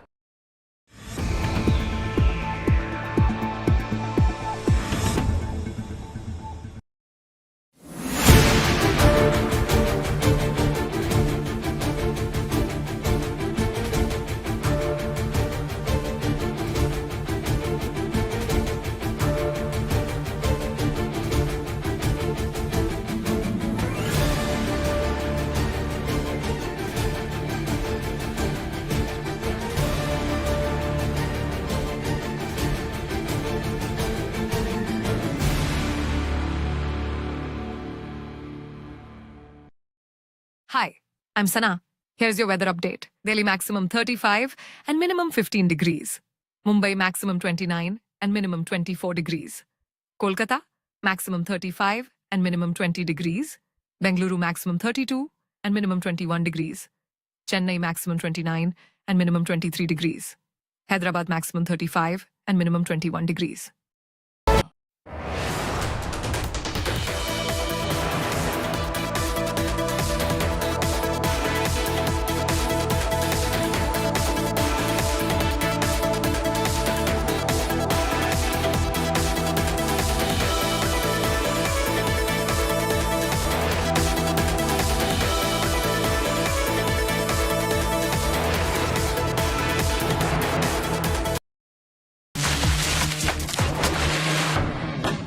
अरे tension किस बात की? सेंचुरी प्रोबूट का प्रीमियम प्लस है ना, लो एमिशन है, high density है, water resistant भी, टर्माइट एंड बोरो रेजिस्टेंट भी है। यानी ये है जहां नो टेंशन वहां। Premium plus by Century प्रोबूट।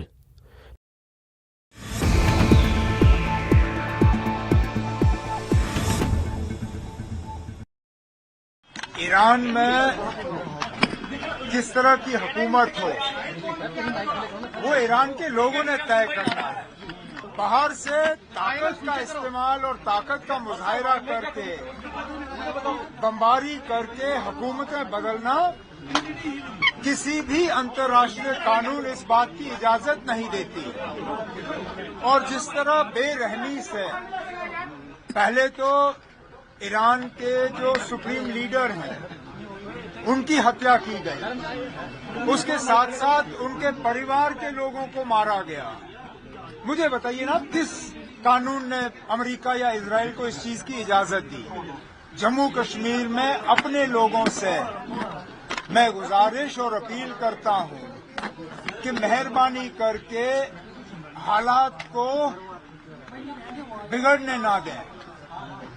कुछ लोग बीच में इसमें घुस के माहौल को बिगाड़ने की कोशिश कर रहे हैं।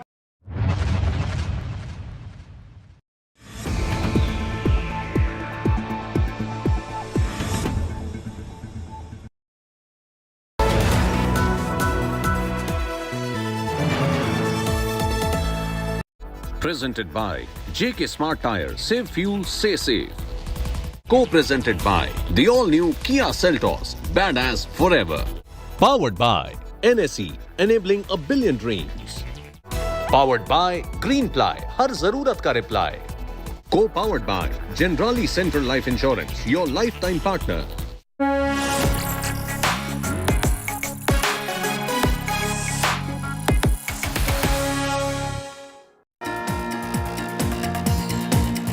Good evening, hello and welcome. You're with the news today, your primetime destination news, newsmakers, talking points. A happy Holi to each and every one of you out there.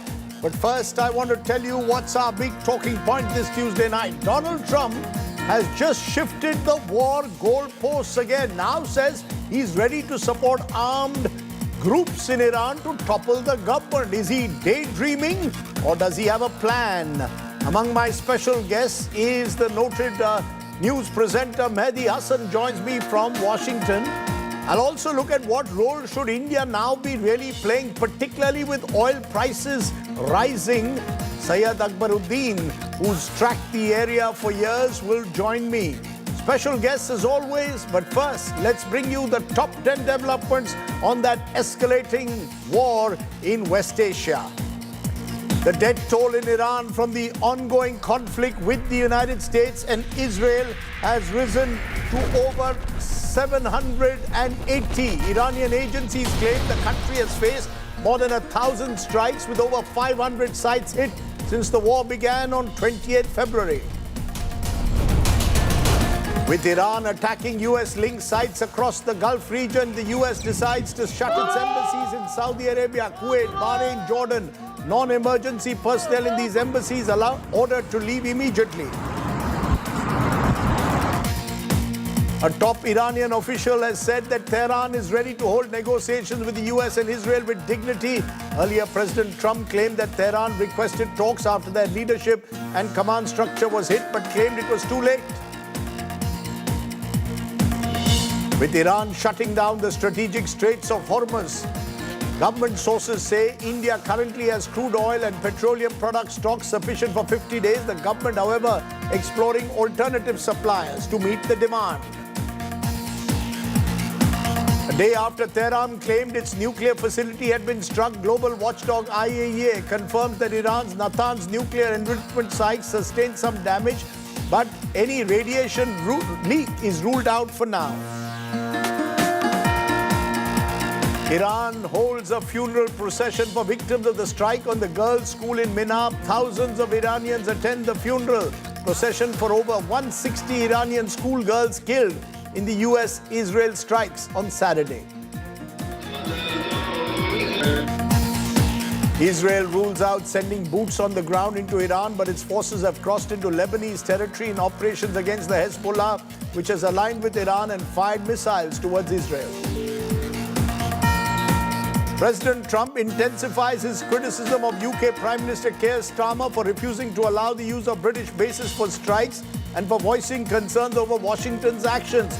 Trump says Starmer has not been helpful, expresses disappointment over the current state of US-UK relations. Prime Minister Modi steps up his outreach to Gulf nations amidst the escalating war over the past 48 hours. He has spoken to the heads of state of 8 countries, stressing the safety and security of Indian nationals residing in the region. Indian nationals stranded in the Middle East begin returning home with flight operations partly resuming. Several commercial services are bringing passengers back to India after days of airspace closures and widespread cancellations disrupted travel across the Gulf.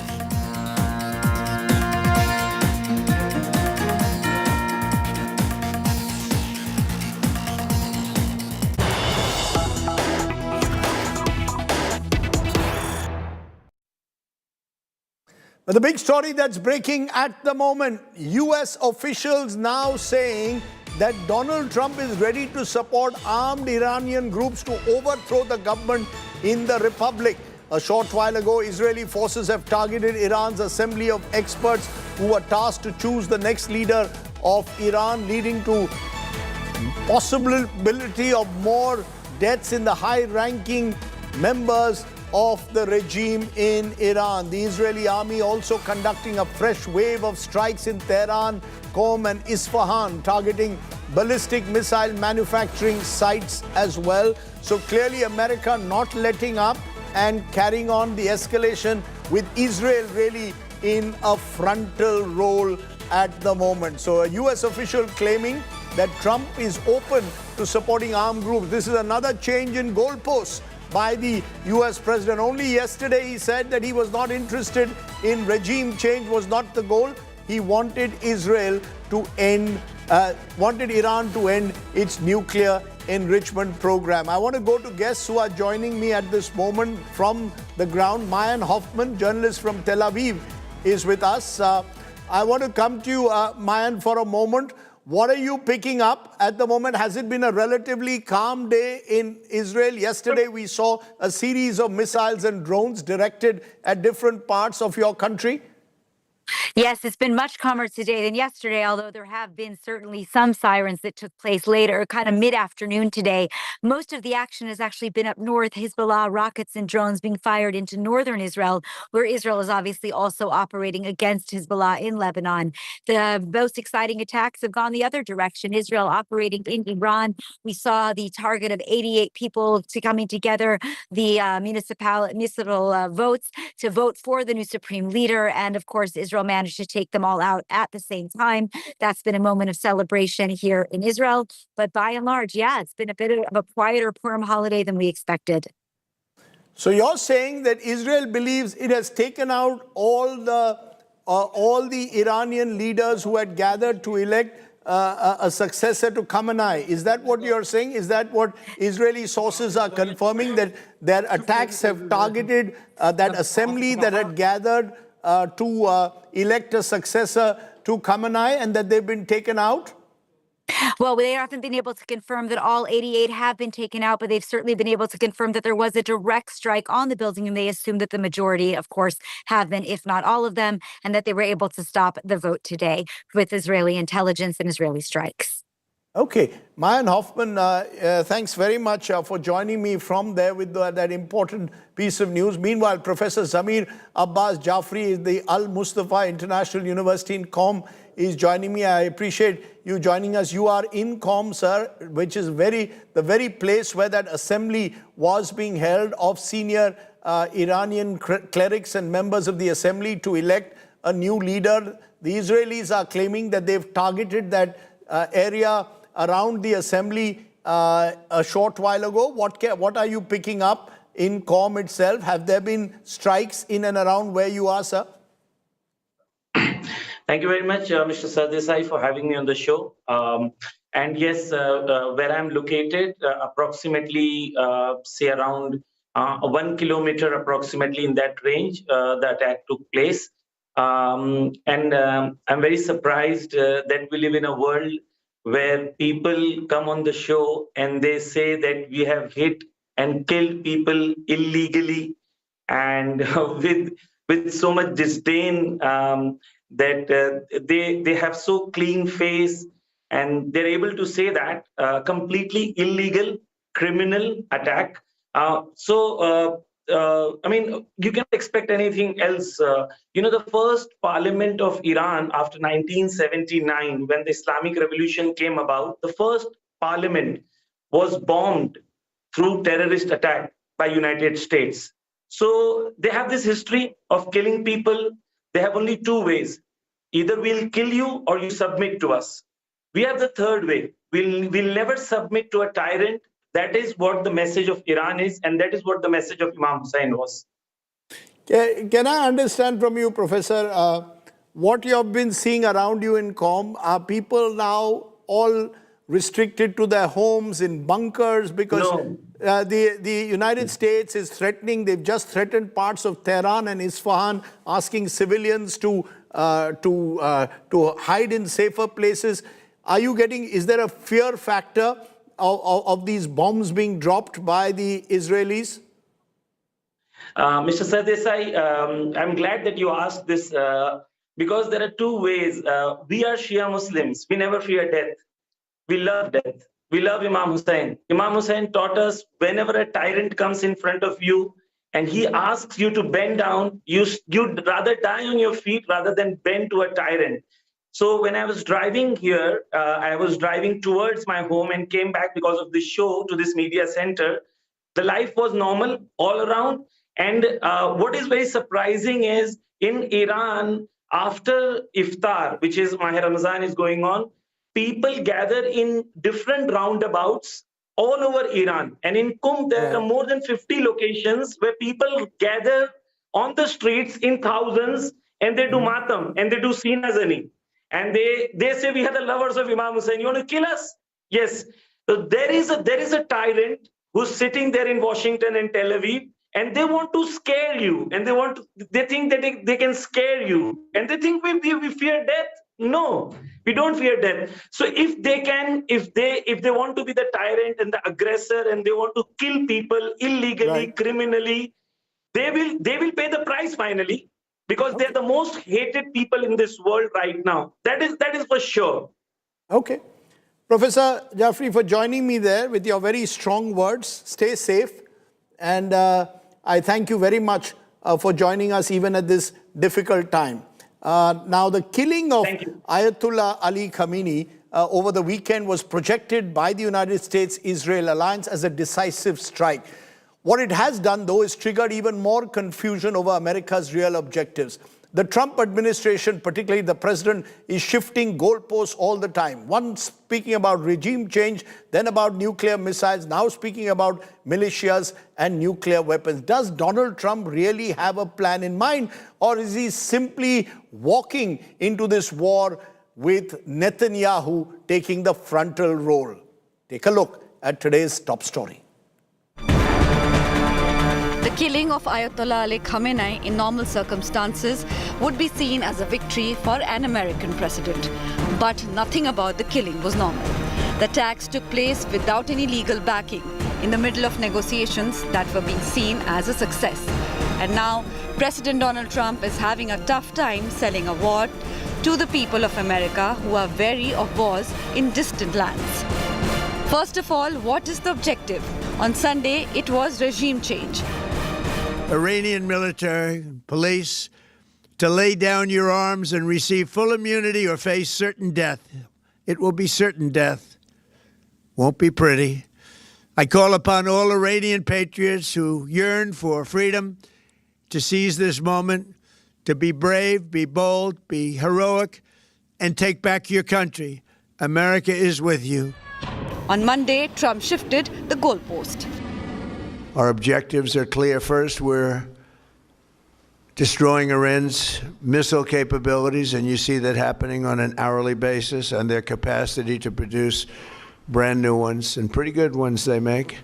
Second, we're annihilating their navy. We've knocked out already 10 ships. They're at the bottom of the sea. Third, we're ensuring that the world's #1 sponsor of terror can never obtain a nuclear weapon, never going to have a nuclear weapon. Secretary of State Marco Rubio gave one more reason for launching the strike first.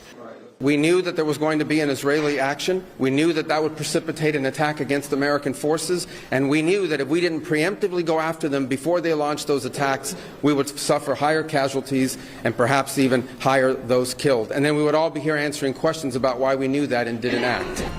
Donald Trump came to power promising there won't be any wars, but has started one, which, if it does not end soon, could probably become the mother of all wars, drawing in the entire Gulf. What can bring Iran, a country which has lost its leader, back to negotiating table? Nobody seems to have the answer. Bureau Report, India Today. Okay, let's raise the big question once again tonight. Is Israel and Benjamin Netanyahu in particular driving this war now, and Donald Trump simply tagging along? Is Donald Trump constantly changing the goalposts with no clear endgame in mind? Is war a weapon of mass distraction for Donald Trump from his domestic troubles?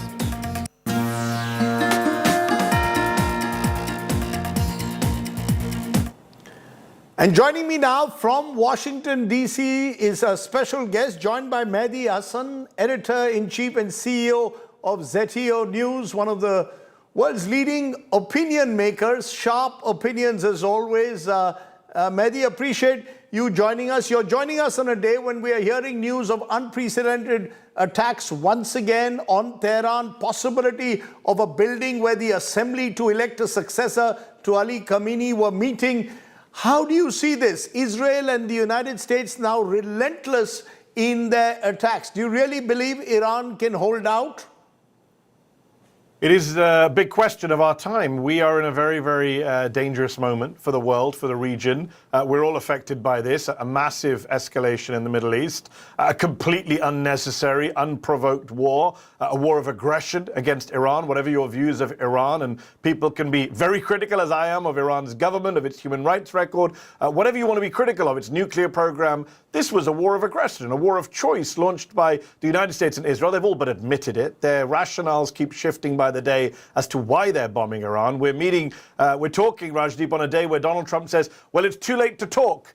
Even though on Sunday he said he wanted to talk. So they're all over the place. As you say, we're escalating. More and more targets are getting hit. They've already killed the head of state, the supreme leader, Ali Khamenei, on day one. Completely illegal under international law. And they've got no strategy to end this. They've got no end goal in sight. They've not explained to the American public or the wider international community as to why they are doing it and when they plan to stop. And we're seeing it escalate around the region. Americans are being asked to leave the Middle East. People are being killed in Gulf countries. Lebanon now is facing an Israeli ground invasion as we speak. 50 people killed in Lebanon, 750 people killed in Iran, people killed in Israel. The whole thing is a disaster. You're saying it's a disaster, but when I speak to Israeli guests or indeed American guests close to the establishment, they say this is a just war. That's the word that's being used, a just war to stop Iran from exporting terror or becoming a nuclear country that can destabilize the region and the world. So some of us who studied philosophy and theology in university will remember the criteria for a just war is that it has to be a last resort, has to be an act of self-defense. All other options have to be exhausted. That clearly wasn't the case. Rajib, you don't have to take my word for it. Marco Rubio, the Secretary of State, stood in Congress yesterday, spoke to reporters and said the imminent threat, this is the legal justification for their attack, the imminent threat was not against the US, as many of us pointed out it wasn't. He said that Israel was planning to attack Iran, and because America knew Israel was planning to attack Iran, America had to attack first, because once Israel attacked Iran, Iran would attack America. Think about the illogicality of that position. Rather than just stop Israel from illegally attacking Iran, America decided we will attack first and say it's an imminent threat on us. As even senior Democratic Party lawmakers are saying now, Rajat, even pro-Israel Democrats are openly saying an imminent threat to Israel is not a threat against the United States. Our country is not the same as Israel. Israel's interests are not America's interests. And I think that's becoming a very fascinating political debate here in the US, the shifting terrain on America's relationship with Israel. Of course, Israeli politicians are going to tell you that this is good for them. They've been wanting to take out Iran for decades. Benjamin Netanyahu admitted just yesterday, I've been yearning, he said, dreaming of doing this for 40 years. Donald Trump is the first president to agree. Don't forget, Bill Clinton, George Bush, Joe Biden, multiple American presidents, Barack Obama, said no when Netanyahu told them to bomb Iran. When George W. Bush and Dick Cheney thought Iran was a step too far, think about how extreme this step is that Donald Trump has taken in his second term for Netanyahu's sake, and I would argue as a distraction from his domestic economic woes and the release of the Epstein files. Now, you're making an important point. You're claiming that Donald Trump, at least partly, has been driven by the fact to make this a weapon of mass distraction, if I may use that word, from the economic crisis, the Epstein files, and that it is Netanyahu who's leading the aggression, and Donald Trump has chosen to play ball in a way previous American presidents have not. What really has changed? Is it just simply the way Donald Trump is in comparison to his predecessors? Here is a president who has simply no time for the international rules-based order. That's why he's chosen to go along. Oh, 100%. He has no interest. Other presidents have also, let's just be clear, other American presidents have also violated international law and the rules-based order. But at least they've pretended that they care about it. They've paid some lip service to it. And as I mentioned, even some of our most hawkish American presidents, George W. Bush, did not bomb Iran. Donald Trump is someone who doesn't care about international law. He doesn't care about national sovereignty. He's a very imperialist-style president. You know, we're taking America back 50, 100, 150 years. We saw what he did in Venezuela at the start of the year. He illegally went in and abducted ousted the sitting president from his bed with his wife and Trump declared himself acting president of Venezuela. He says he now controls and rules Venezuela. He says he wants to take Greenland away from the Europeans, away from Denmark, completely in violation of international law, the UN and NATO. And of course, so Iran is something, it was very easy for Netanyahu to get Donald Trump to do this. And look, this is not just me saying this. The New York Times has a big piece on how Trump went to war, big deep dive. And their opening paragraph, Raju, the opening paragraph begins with Benjamin Netanyahu walked into the Oval Office in February to make sure that Donald Trump stays on a path to war. Netanyahu went on Fox last night on Sean Hannity's show and just laughed maniacally when Hannity said, people say that you made Trump do this. It is very clear that this is a war for Israel. What American national interest is there? 6 American service members have been killed. Who's going to tell their families they died for nothing? Gas and oil prices are going up in a country where affordability and price rises, inflation has already been a huge political controversy. And of course, all of our allies, the Gulf allies, are seeing that the US is not a protector of the Gulf. If you're in the UAE and Qatar and Bahrain, you used to look at the US for protection. They were your shield. Now you're getting bombed by Iran and the Americans can't protect you? No, but if this all results eventually in the regime change that Donald Trump seems to suggest or seems to hope it will, then Donald Trump could well claim victory. I've been trying to understand whether there is an end game. I've been asking a number of guests. No one has clarity on that. Do you see an end game if Donald Trump is able to put in place in Iran someone who he believes will toe the line of the American-Israel axis? Is that the end game? So a few things there. Number one, my colleague Swin Subsang here at Zeteo has been reporting from his sources inside the administration that they went into this war with no end game at all. They're trying to work it out in retrospect. After dropping the bombs, they're now trying to work out what is the end strategy, what is the exit strategy, which is a bizarre way to go to war, of course. And this is an administration that is full of incompetent people. Let's just be very clear. In fact, Trump himself admitted, Rajdeep, I don't know if you saw, he said, we did have a plan to replace Khamenei. We had a number 2, a number 3 we had picked, but they got killed as well in the initial bombing. Imagine they killed the people they had wanted to replace Khamenei. That's the kind of incompetence with which they're bombing Iran. Number 2, you say regime change could be the end goal. Well, as I said at the start of the interview, the end goal keeps changing. On the one hand, Donald Trump says regime change. Then he says, no, it's not about the regime. They can stay as long as they get rid of the nuclear program. Then they say, well, it's not about nuclear program. It's about freeing the Iranian people. Then they say, well, actually, it's about the ballistic missiles. They're all over the place when it comes to their actual goal. Everyone can see that. Finally, I would say, we don't know what regime change looks like in Iran. The American record on a regime change is a disaster. Should we talk about Iraq? Should we talk about Afghanistan, where the Taliban are back in charge? Should we talk about Libya, which is a failed state today? Syria, Venezuela, he just took out the president but kept in the rest of the government, didn't bring in the quote-unquote democratic opposition. My worry for Iran is that you don't just lose this government and then have some happy democracy or even the return of the Shah's son. You actually get a civil war in Iran. You actually get a failed state in Iran, which is, by the way, Rajid, what the Israelis want. The Israelis don't want a strong Iran. They don't want a strong Iraq. The Israelis want to be in a neighborhood where they're surrounded by Middle East countries which are fighting internally, which are torn apart internally. Your Lebanons, your Syrias, your Iraqs. That's what they want, because they then get to be the top dog in the region. There is a much of what you're saying, surely the American public out there knows. The changing of the goalposts, the fact that American soldiers have lost their lives, the fact that there have been warnings, including in that NYT article from Trump's military advisor, who made it clear that there could be several casualties. All of this is known to the American people, to Congress. Why is there not a greater pushback? Why is there seemingly not a greater pushback when there is this brazen violation seemingly of international law taking place, or, as I said, the constant changing of goalposts that could involve the loss of lives? Well, it's not just international law that's being violated, it's the US Constitution. The US Constitution demands that Congress vote on war. Congress authorizes a war. A president cannot take America into war without congressional authorization. There is an exception under what's called the War Powers Act that allows the president to use force for 60 days without getting congressional approval if there's an imminent threat to the US. and the intelligence community has made it clear that there was no imminent threat to the US from Iran. Iran was not about to attack America. No one truly believes that. The public are against this war. What's so fascinating, Rajdeep, is that prior to this war, only 1 in 4 Americans supported hitting Iran. Only 1 in 4 Americans. Now, normally when America goes to war, the minute the bombs drop, the minute American soldiers are in harm's way, the American public becomes very hawkish, immediately falls into line behind whatever foreign misadventure Bush or Obama or